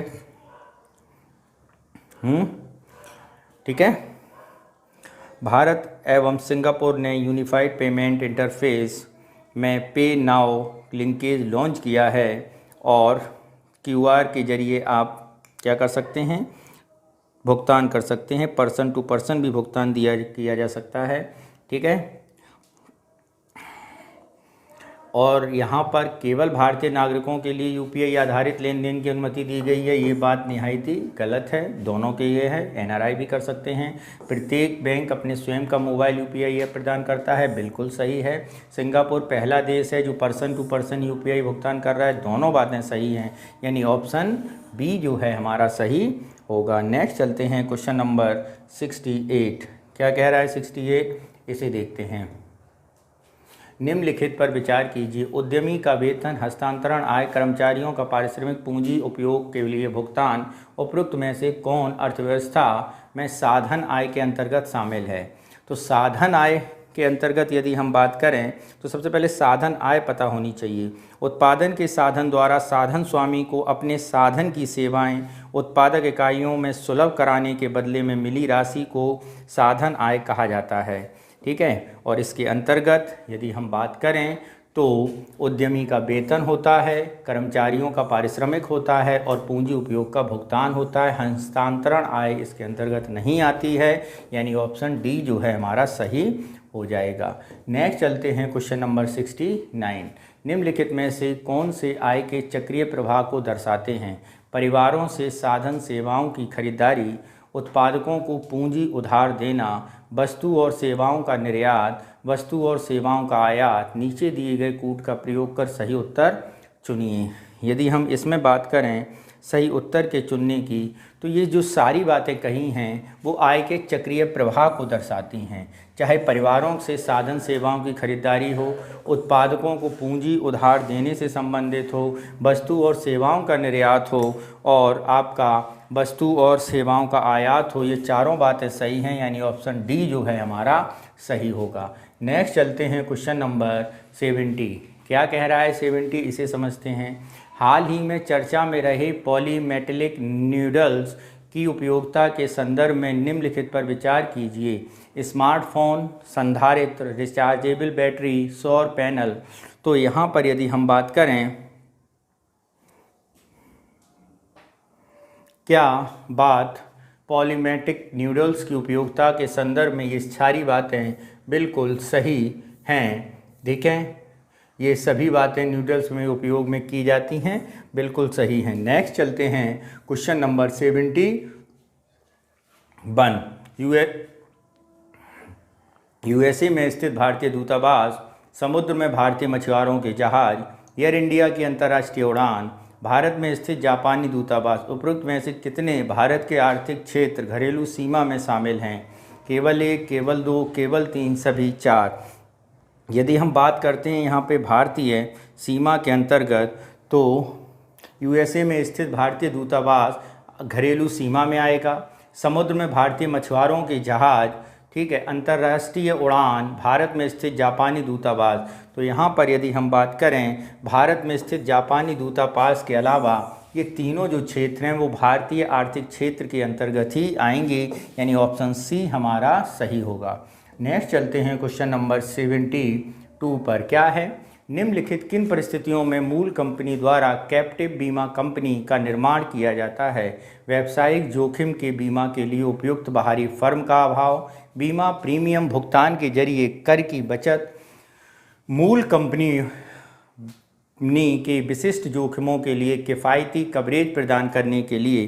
तो यहाँ पर यदि हम बात करें तो ये तीनों बातें बिल्कुल क्या हैं? बीमा कंपनी से रिलेटेड सही हैं, यानी ऑप्शन डी जो है हमारा सही होगा। नेक्स्ट चलते हैं क्वेश्चन नंबर 73। जुड़वा बैलेंस शीट सिंड्रोम के संदर्भ में निम्नलिखित कथनों पर विचार कीजिए। यह बैंकों और कॉरपोरेट क्षेत्र की कमज़ोर वित्तीय स्थिति को दर्शाता है। ओके, यह गैर निष्पादित परिसंपत्तियों में वृद्धि का कारण है। उपरोक्त कथनों में से कौन से कथन सही हैं? तो जुड़वा बैलेंस शीट सिंड्रोम के बारे में यदि हम बात करें तो ये सिंड्रोम से आशय क्या है? उन कंपनियों से है जो कर्ज में डूबी हैं और निवेश के प्रतिफल न मिलने के कारण बैंकों का कर्ज चुका नहीं सकीं। इसे क्या बोला जाता है? जुड़वा बैलेंस सिंड्रोम कहा जाता है। तो ये जो स्टेटमेंट बैलेंस सिंड्रोम के बारे में बताया गया है, कमज़ोर वित्तीय स्थिति को दर्शाता है, गैर निष्पादित परिसंपत्तियों में यानी एनएफ उनके बारे में वृद्धि करता है, यानी सी ऑप्शन हमारा सही हो जाएगा। नेक्स्ट चलते हैं क्वेश्चन नंबर 4 पर। क्या कह रहा है 74, उसे देखते हैं। क्या है? यूपीआई लाइट भुगतान साधन के संदर्भ में निम्नलिखित कथनों पर विचार कीजिए। यह कोर बैंकिंग रहित लेनदेन को सक्षम बनाता है। यूपीआई लाइट खाते में जमा राशि पर कोई ब्याज दे नहीं है। उपरोक्त कथनों में से कौन से सही हैं? तो यहाँ पर यदि हम बात करें तो ये दोनों के दोनों कथन यूपीआई लाइट से संबंधित सही हैं, यानी सी ऑप्शन हमारा सही हो जाएगा। नेक्स्ट है हमारा क्वेश्चन नंबर 75। क्या कह रहा है 75, इसे देखते हैं। हाल ही में चर्चा में रहे सोशल स्टॉक एक्सचेंज के संदर्भ में निम्नलिखित कथनों पर विचार कीजिए। पहला, इसका विनियमन भारतीय रिजर्व बैंक द्वारा किया जाता है। नहीं, इसका विनियमन भारतीय रिजर्व बैंक द्वारा नहीं किया जाता है। इसका उद्देश्य निजी एवं गैर लाभकारी क्षेत्रों की वित्तीय सहायता उपलब्ध कराना है। इसका उद्देश्य निजी और गैर के अंतर्गत किया जाता है। ठीक है, और यदि हम इसके बारे में बात करें तो इसका सोशल स्टॉक एक्सचेंज पिछले कई वर्षों से चर्चा में रहा है और सेबी और शेयर बाजार नेशनल स्टॉक एक्सचेंज ने अपने प्लेटफॉर्म से इसे मंजूरी दे दी गई है। ठीक है, और ये जो विनिमय बोर्ड सेबी द्वारा जारी किया जाता है, न कि आरबीआई द्वारा। ठीक है, तो दूसरा सही है, पहला गलत, ऑप्शन बी हमारा सही होगा। नेक्स्ट चलते हैं question number 76। Insurance security bond के संदर्भ में निम्नलिखित कथनों पर विचार कीजिए। यह परंपरागत बैंक गारंटी के विकल्प के रूप में पाया गया है उपकरण है। विकास परियोजना के लिए बीमा कंपनियां जमानती का कार्य करती हैं। यह संविदात्मक दायित्व की विफलता से मूलधन को सुरक्षा प्रदान करता है। उपयुक्त कथनों में से कौन से सही हैं? तो यहाँ पर यदि हम बात करें उपयुक्त कथनों में से ये तीनों कथन क्या हैं? सिक्योरिटी इंश्योरेंस बॉन्ड के संबंध में तीनों कथन बिल्कुल सही हैं। नेक्स्ट चलते हैं क्वेश्चन नंबर 77। आपूर्ति के संदर्भ में निम्नलिखित कथनों पर विचार कीजिए। यह सदैव वस्तु के मूल्य से संबंधित होती है। यह उत्पादक के पास उपलब्ध वस्तुओं की मूल मात्रा को दर्शाती है। उपयुक्त कथनों में से कौन से कथन सही हैं? तो आपूर्ति के संदर्भ में यदि हम बात करें, यह सदैव वस्तु के मूल से संबंधित होती है, ये बात बिल्कुल सही है। और उत्पादक के पास उपलब्ध वस्तुओं की कुल मात्रा को दर्शाती है, ये बात बिल्कुल गलत है। ऑप्शन ए जो है हमारा सही होगा। नेक्स्ट चलते हैं क्वेश्चन नंबर 78 पर। क्या है 78? वचन पत्र हैं, सहभागिता पत्र हैं, शीघ्रावधि द्रव्य हैं, शून्य कूपन बॉन्ड हैं। इनके बारे में बताना है कि इनकी जो एक्सप्लेनेशन दिया गया है वो सही है या नहीं है। तो सबसे पहले बात करते हैं वचन पत्र। वचन पत्र होता क्या है? एक निगम द्वारा घोषित एक कानूनी वित्तीय उपकरण है जो किसी अन्य निगम को किसी विशेष दिन पर ऋण चुकाने का वादा करता है। किसी निगम द्वारा किया जाने वाला दीर्घकालिक प्रपत्र क्या है? दीर्घकालिक प्रपत्र। यह आर्ता द्वारा सारे एक लिखित समझौता है जिसमें एक विशिष्ट तिथि पर या मांगे जाने पर पैसे के भुगतान करने का वादा किया जाता है। दूसरी बात, यह अल्पकालिक क्रेडिट प्रपत्र है जिसका करेंसी नोट या बैंक नोट से कोई संबंध नहीं है। तो यह दीर्घकालिक पत्र नहीं होती है, एक निश्चित डेट होती है इसमें, यानी पहला जो है वो हमारा गलत हो जाएगा। दूसरा आ जाते हैं पार्टिसिपेटरी पत्र नोट्स। एक वित्तीय उपकरण है जो सेबी में पंजीकृत नहीं किए गए निवेशकों या विदेशी संस्थागत निवेशकों द्वारा भारतीय प्रतिभूति निवेश के लिए जारी किया जाता है। अतः ये विदेशी निवेशक द्वारा भारतीय प्रतिभूति में निवेश करने हेतु किया गया प्रपत्र है, बिल्कुल सही है। शीघ्र अवधि द्रव्य पत्र के बारे में बात करें तो प्रॉस्पेरिटी नोट्स के निवेश करने वाला निवेशक भारतीय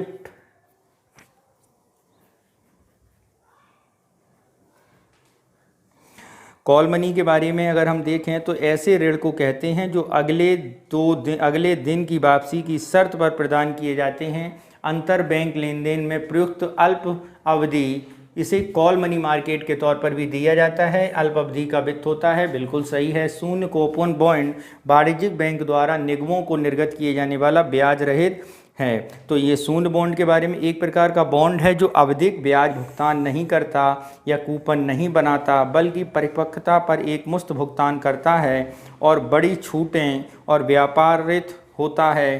तो ये जो है यहाँ पर गलत दिया गया है, दो सही हैं, ऑप्शन सही होगा। नेक्स्ट है question number 79।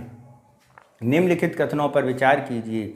Central bank of America द्वारा ब्याज दरों में वृद्धि, भारत में विदेशी पोर्टफोलियो निवेश में वृद्धि, भारतीय रिजर्व बैंक द्वारा सरकारी प्रतिभूतियों की खरीद उपरोक्त में से कितने अमेरिकी डॉलर की तुलना में भारतीय रुपए के मूल्य ह्रास का कारण हो सकता है। तो भारतीय रुपए के मूल्यह्रास का कारण अगर हम बात करें, अमेरिकी डॉलर की तुलना में भारतीय रुपए के मूल्यह्रास का कारण अमेरिका में ब्याज दरों में वृद्धि का न केवल अमेरिकी बल्कि भारत जैसी उभरती अर्थव्यवस्थाओं पर भी पड़ेगा और ऋण इक्विटी बाजार में इसका प्रभाव पड़ेगा। तो ये भारतीय रुपए के मूल्यह्रास का कारण हो सकता है। पहली बात सही है। भारत में विदेशी पोर्टफोलियो निवेश, अमेरिका में ब्याज दरों में वृद्धि बढ़ती है तो भारत की ओर से प्रभावित होती है और अमेरिका भारत की ओर प्रभावित होती है और वह अमेरिका में ही रुक सक जाती है। अमेरिकी डॉलर में गिरावट में वृद्धि होगी तो अन्य मुद्राओं की तरह रुपए में भी गिरावट आएगी। ठीक है। दूसरा आ जाता है मुद्रा आपूर्ति कमज़ोर होती है, तो इसलिए भारतीय रिजर्व बैंक प्रतिभूतियों को खरीदता है ताकि बाजार में मुद्रा आपूर्ति कम किया जा सके।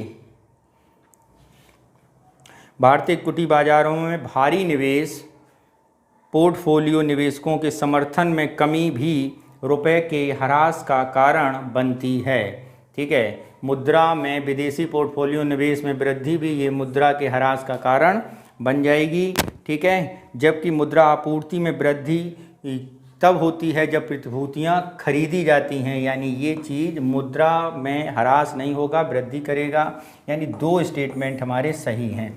नेक्स्ट चलते हैं क्वेश्चन नंबर 80। क्या कह रहा है क्वेश्चन नंबर 80? अक्सर समाचारों में रहने वाला विषाक्त perfluorinated and polyfluorinated alkyne substances forever chemicals के संदर्भ में निम्नलिखित पर विचार कीजिए।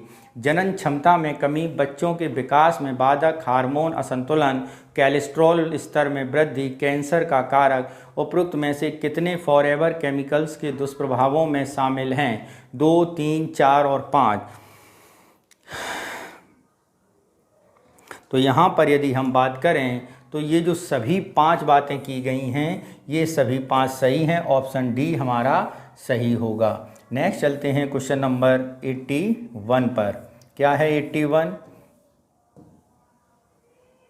भारतीय रिजर्व बैंक द्वारा खुला बाजार परिचालन के तहत ऑपरेशन ट्विस्ट का निम्नलिखित में से क्या प्रभाव पड़ेगा? यह अल्पकालिक निवेश दरों को कम करेगा और दीर्घकालिक दरों में वृद्धि करेगा, या दीर्घकालिक निवेश दरों को कम करेगा और अल्पकालिक दरों में वृद्धि करेगा, या दीर्घकालिक करों में प्रभावित किए बिना अल्पकालिक ऋणों को कम खर्चीला बनाएगा।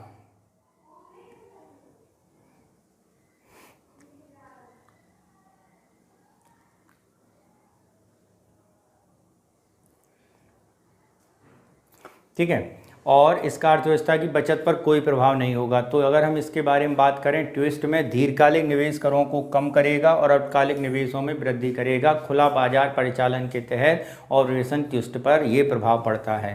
नेक्स्ट है क्वेश्चन नंबर 82। वृद्धिशील पूंजी उत्पाद अनुपात यानी ICOR। ठीक है। ICOR के बारे में बात करें तो ICOR के संदर्भ में निम्नलिखित कथनों पर विजय है। किसी देश के लिए आवश्यक पूंजीगत निवेश की सीमांत राशि का आकलन हेतु उपयोगी है। बिल्कुल बात सही है। ठीक है। उच्च वृद्धिशील पूंजी उत्पाद अनुपात किसी देश की उत्पादन कुशलता को दर्शाता नहीं, ऐसी कोई बात नहीं है। क्योंकि अगर हम ICOR के बारे में बात करें तो ICOR होता क्या है, इस पर ज़रा देखें तो वृद्धिशील पूंजी अनुपात एक माप है जो उत्पादक की अगली इकाई के उत्पादन हेतु किसी देश या अन्य संस्था की आवश्यक पूंजीगत निवेश के सीमांत राशि का आकलन करता है। आप ऐसे समझ सकते हैं जैसे मान लो हमने एक फैक्ट्री डाली और उसमें से प्रोडक्ट A बनाया और इसका नंबर ऑफ प्रोडक्ट 1 है और इस एक प्रोडक्ट बनाने में हमें कितनी लागत लगी? मान लो हमें 100 रुपये की लागत लगी। तो क्या जब हम अगला प्रोडक्ट बनाएंगे या अगला स्लॉट बनाएंगे तो भी क्या हमारे पर कॉस्ट 100 आएगी? अगर पर कॉस्ट 100 आ रही है तो आपका ICOR नीचे जाएगा। अगर आपने उससे कम कर दिया तो ICOR क्या होगा? ऊपर उठेगा। यानी कि स्टेटमेंट पहला आपका सही हो जाएगा। नेक्स्ट चलते हैं क्वेश्चन नंबर 83 पर। क्या है 83? हाल ही में संयुक्त राष्ट्र संघ खाद्य एवं कृषि संगठन FAO ने घास के मैदानों में कार्बनिक मृदा पर अपनी रिपोर्ट प्रकाशित की। इस संदर्भ में निम्नलिखित कथनों पर विचार कीजिए। मृदा कार्बन के स्रोत और जिंक दोनों के रूप में कार्य करती है। ठीक है। पूर्वी एशियाई क्षेत्रों में घास के मैदानों में सकारात्मक कार्बन संतुलन पाया गया है। 3 कृषि और चारागाह भूमि में बड़े क्षेत्र कार्बन डाइऑक्साइड को कम करने में सहायक हैं। उपरोक्त में से कौन से कथन सही हैं? तो यदि हम यहाँ पे कथन के बारे में बात करें तो यहाँ पर आपका पूर्वी एशियाई क्षेत्रों में घास के सकारात्मक कार्बन संतुलन पाया है, ये बात गलत है और ये दोनों बातें सही हैं। तो ऑप्शन कौन सा सही होगा? ऑप्शन सी जो है हमारा सही होगा। ठीक है, नेक्स्ट चलते हैं क्वेश्चन नंबर 84 पर। क्या है 84? उसे देखते हैं। सरकारी प्रतिभूतियों के संदर्भ में निम्नलिखित कथनों पर विचार कीजिए। नगद प्रबंधन बिल 91 दिनों से कम पर की परिपक्वता अवधि के लिए जारी किए जाते हैं।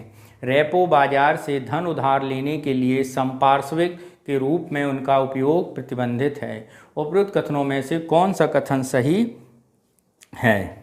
ठीक है, तो यहाँ पर यदि हम बात करें उपरोक्त कथनों में से कौन सा कथन सही है, तो नगद प्रबंधन बिल 91 दिनों की कम परिपक्वता की से किए जाते हैं, ये बात सही है। रेपो बाजार उधार लेने के लिए, ये बात क्या है? गलत है, उपबंधित नहीं करता है। तो ऑप्शन 1 हमारा सही हो जाएगा। नेक्स्ट चलते हैं क्वेश्चन नंबर 85 पर। क्या है 85? हाल ही में लॉन्च किए गए समुद्री स्थानिक योजना फ्रेमवर्क के संदर्भ में निम्नलिखित कथनों पर विचार कीजिए। यह नॉर्वे भारत एकीकृत महासागर फैल का हिस्सा है। यह पारिस्थितिकी दृष्टि से महत्वपूर्ण क्षेत्रों में मानवीय गतिविधियों को सीमित किया गया है, सही है। यह यूनेस्को के सहयोग को प्राप्त है। ये तीनों बातें मित्रों क्या हैं? बिल्कुल सही हैं, यानी ऑप्शन डी हमारा सही होगा। नेक्स्ट चलते हैं क्वेश्चन नंबर 86। मौद्रिक नीति समिति के संदर्भ में निम्नलिखित कथनों पर विचार कीजिए। भारतीय रिजर्व बैंक के अधिनियम के अनुसार किसी भी लोक सेवक को इसका सदस्य नियुक्त नहीं किया जा सकता। 2, इसके द्वारा किए गए निर्णयों का पालन करना RBI के लिए अनिवार्य है। तो यहाँ पर यदि हम बात करें कौन सा कथन सही है, तो मित्रों मौद्रिक नीति समिति के संदर्भ में ये दोनों कथन बिल्कुल सही हैं, सी ऑप्शन हमारा सही होगा। नेक्स्ट चलते हैं क्वेश्चन नंबर 87 पर। निम्नलिखित कथनों पर विचार कीजिए। विदेशी बॉन्ड मांग में वृद्धि, विनिमय दर में वृद्धि, बैंकों की साख सृजन क्षमता में कमी, पूंजी निवेश में कमी, रिजर्व बैंक के संकुचनकारी मौद्रिक नीति अपनाने से भारतीय अर्थव्यवस्था पर उपयुक्त में से कितने प्रभाव परिलक्षित होंगे? 1, 2, 3 और 4। तो यहाँ पर यदि हम बात करें कितने परिलक्षित होंगे, तो यहाँ पर मित्रों कौन कौन से परिलक्षित होंगे उस पर अगर हम बात करें तो पूंजी निवेश में कमी, पूंजी निवेश में वृद्धि होती है न कि कमी होती है। पहली बात तो ये समझ लीजिए, इसमें क्या होगी? वृद्धि होगी। ठीक है, बैंकों की साख सृजन क्षमता में कमी, ये बात सही है। विनिमय दर में वृद्धि, ये भी बात सही है। विदेशी बॉन्ड की पूर्ति, ये भी सही है, यानी 3 बातें सही हैं। ऑप्शन सी हमारा सही होगा। नेक्स्ट चलते हैं क्वेश्चन नंबर 88। हाल ही में चर्चा में रही किलादी सभ्यता संदर्भ में विचार कीजिए। यह है बेगई नदी तट पर विकसित एक नगरीय सभ्यता के तौर पर जानी जाती है, संगम साहित्य में मिलता है। ठीक है, यह सिंधु के समकालीन थी। तो यदि हम बात करें ये जो बेगई सभ्यता है ये 6वीं शताब्दी के आसपास हुई है। ठीक है, और जबकि सिंधु सभ्यता 1000 वर्षों पुरानी है, इनके बीच अंतर है, सिंधु सभ्यता के समकालीन नहीं है, लेकिन बाकी ये दोनों बातें सही हैं। तो ऑप्शन बी जो है हमारा सही हो जाएगा। नेक्स्ट है क्वेश्चन नंबर 89। द्वितीयक पूंजी बाजार के संदर्भ में निम्नलिखित कथनों पर विचार कीजिए। यह दीर्घकालिक प्रतिभूतियों के लिए तात्कालिक बाजार उपलब्ध कराता है। इसमें प्रतिभूतियों के मूल्य का आधा निर्धारण जारीकर्ता कंपनी द्वारा होता है। उपरोक्त कथनों में से कौन से कथन सही हैं? 1 और 2 दोनों, न 1 न 2। तो यहाँ पर यदि हम बात करें तो मित्रों यहाँ पर ये कथन दूसरा जो है वो गलत है, जबकि पहला कथन सही है। ऑप्शन ए हमारा सही हो जाएगा। नेक्स्ट चलते हैं क्वेश्चन नंबर 90। क्या है? हाल ही में समाचारों में रहा वैगनर ग्रुप निम्नलिखित में से किससे संबंधित है?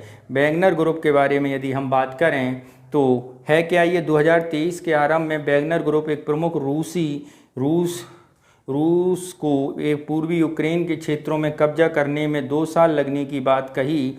वैगनर ग्रुप भाड़े के सैनिकों का एक निजी सैन्य संगठन है जो रूसी सेना के साथ यूक्रेन के खिलाफ युद्ध में शामिल रहा है। यानी एक निजी सैन्य संगठन, ठीक है, जो रसिया और यूक्रेन के युद्ध में शामिल रहा है, यानी ऑप्शन सी हमारा सही होगा। नेक्स्ट चलते हैं क्वेश्चन नंबर 91 पर। क्या है 91, उसे देखते हैं। किसी वस्तु के उत्पादन के मूल्य में मध्यवर्ती उपयोग व्यय निवल अप्रत्यक्ष कर को निकाल देने पर निम्नलिखित में से क्या प्राप्त होगा? बाजार कीमत पर सकल मूल्य वृद्धि, साधन लागत पर सकल मूल्य वृद्धि, बाजार कीमत पर निवल मूल्य वृद्धि या साधन लागत पर निवल मूल्य वृद्धि। तो यहाँ पर यदि हम बात करें क्या प्राप्त होगा, तो साधन लागत पर सकल मूल्य वृद्धि, यानी ऑप्शन जो बी जो है वो हमारा सटीक उत्तर होगा। नेक्स्ट चलते हैं क्वेश्चन नंबर 92। क्या कह रहा है? निम्नलिखित कथनों पर विचार कीजिए, विचार करके बताइए। श्रम बल भागीदारी, श्रम बल शामिल व्यक्तियों के प्रतिशत होता है। कामगार जनसंख्या अनुपात में कुल आबादी में रोजगार प्राप्त व्यक्तियों को प्रतिशत के रूप में परिभाषित किया जाता है। श्रम बल में रोजगार प्राप्त व्यक्तियों की प्रतिशत बेरोजगारी दर कहलाती है। उपरोक्त में से कितने कथन सही नहीं हैं? तो यदि हम यहाँ पर कथन के बारे में बात करें तो यहाँ पर मित्रों कितने कथन सही नहीं हैं? तो पहले जो बात की गई है, तो पहला कथन तो श्रम बल शामिल व्यक्तियों का प्रतिशत है, बिल्कुल सही है। कामगार जनसंख्या का अनुपात प्रतिशत परिभाषित किया जाता है, ये भी सही है। रोजगार प्राप्त व्यक्तियों के प्रतिशत रोजगार, तो ये स्टेटमेंट गलत है और इस हिसाब से हमें गलत ही बताना था, तो एक गलत ऑप्शन ए हमारा सही हो जाएगा। नेक्स्ट चलते हैं क्वेश्चन नंबर 93। क्या कह रहा है 93? लघु वित्त बैंक के संदर्भ में निम्नलिखित विचार कीजिए। इसके लिए न्यूनतम चुकता इक्विटी 100 करोड़ रुपए है। यह स्वावधि जमा और आवर्ती जमा दोनों स्वीकार करता है। इन्हें अपने कुल बैंक ऋण का 3/4 प्राथमिक उधारी के अंतर्गत देना अनिवार्य है। ये तीनों बातें बिल्कुल सही हैं, ऑप्शन सी हमारा सही होगा। नेक्स्ट चलते हैं क्वेश्चन नंबर 94। निम्नलिखित पर विचार कीजिए। प्रतिभूति बाजार के मध्यस्थों का प्रशिक्षण, प्रतिभूतियों का मूल्य निर्धारण, आंतरिक व्यापार पर नियंत्रण, एजेंटों का पंजीकरण निम्नलिखित भारत प्रतिभूति और विनिमय बोर्ड का कार्य है। 1 और 2 और 3।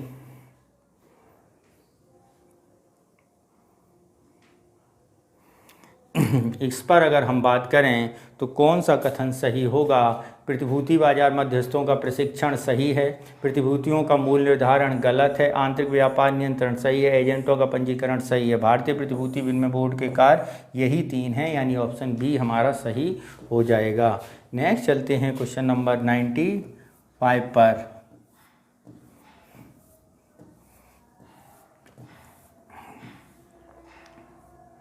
क्या है? हाल ही में चर्चा में रही पीएम श्री योजना के संदर्भ में निम्नलिखित कथनों पर विचार कीजिए।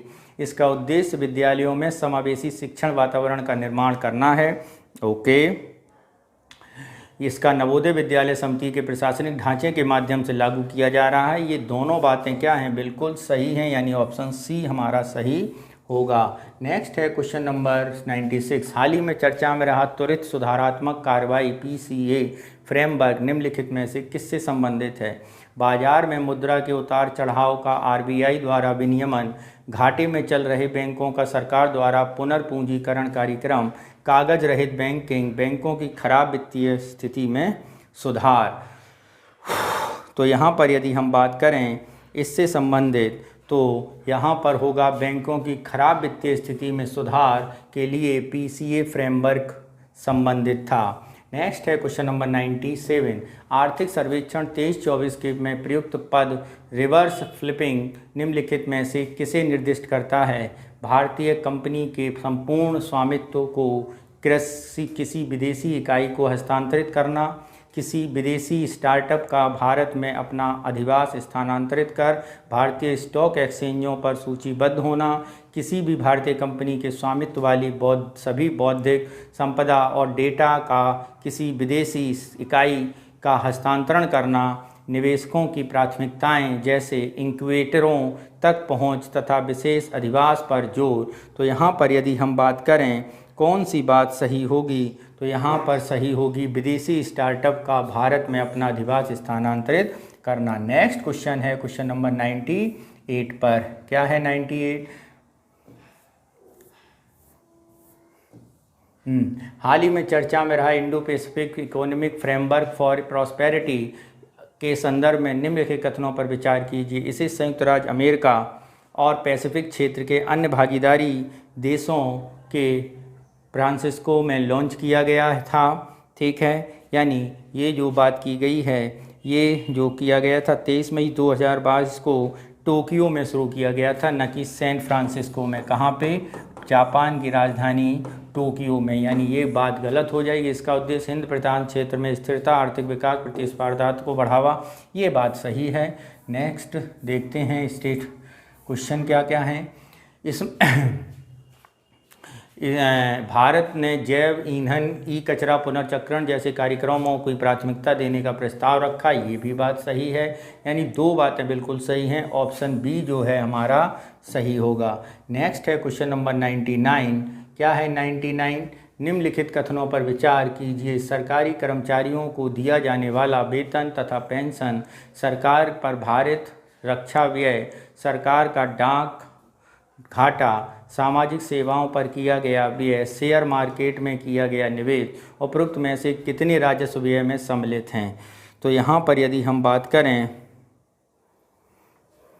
कितने सम्मिलित हैं, तो सरकारी कर्मचारी को दिया जाने वाला वेतन तथा पेंशन ये राजस्व व्यय के अंतर्गत आता है। सरकार का भारित रक्षा व्यय राजस्व व्यय, सरकार का डाक घाटा ये आपका पूंजीगत घाटे के तौर पर, सामाजिक सेवाओं पर किया गया व्यय ये भी आपका राजस्व व्यय, शेयर मार्केट में किया गया निवेश ये पूंजीगत निवेश के तौर पर या पूंजीगत व्यय के तौर पर जाना जाता है। तो ये सब अगर छोड़ दें इसको, ये आपका पूंजीगत व्यय है। बाकी सब आपके रेवेन्यू एक्सपेंडिचर हैं, यानी ऑप्शन सी हमारा सही हो जाएगा। नेक्स्ट चलते हैं क्वेश्चन नंबर डी। निम्नलिखित कथनों पर विचार कीजिए। स्किल सेल एनीमिया से ग्रसित व्यक्ति पर मलेरिया के संक्रमण का प्रभाव कम होता है। दूसरा, स्किल सेल एनीमिया का उपचार स्टेम सेल प्रत्यारोपण के माध्यम से होता है। उपरोक्त कथनों पर कौन से कथन सही हैं? तो यहाँ पर यदि हम बात करें उपरोक्त में से ये दोनों कथन जो हैं मित्रों बिल्कुल सही हैं, और जो कि एक दूसरे से व्याख्या नहीं कर रहे हैं, इसलिए ऑप्शन बी हमारा यहाँ पर सही होगा। तो इस तरह आज हम लोगों ने संस्कृति IAS संस्थान का 10वां मॉडल टेस्ट पेपर सॉल्व किया है। शेष भी अपलोड कर दिए जाएंगे। आप हमारे चैनल से जुड़े रहिए। बहुत बहुत धन्यवाद। जय हिंद।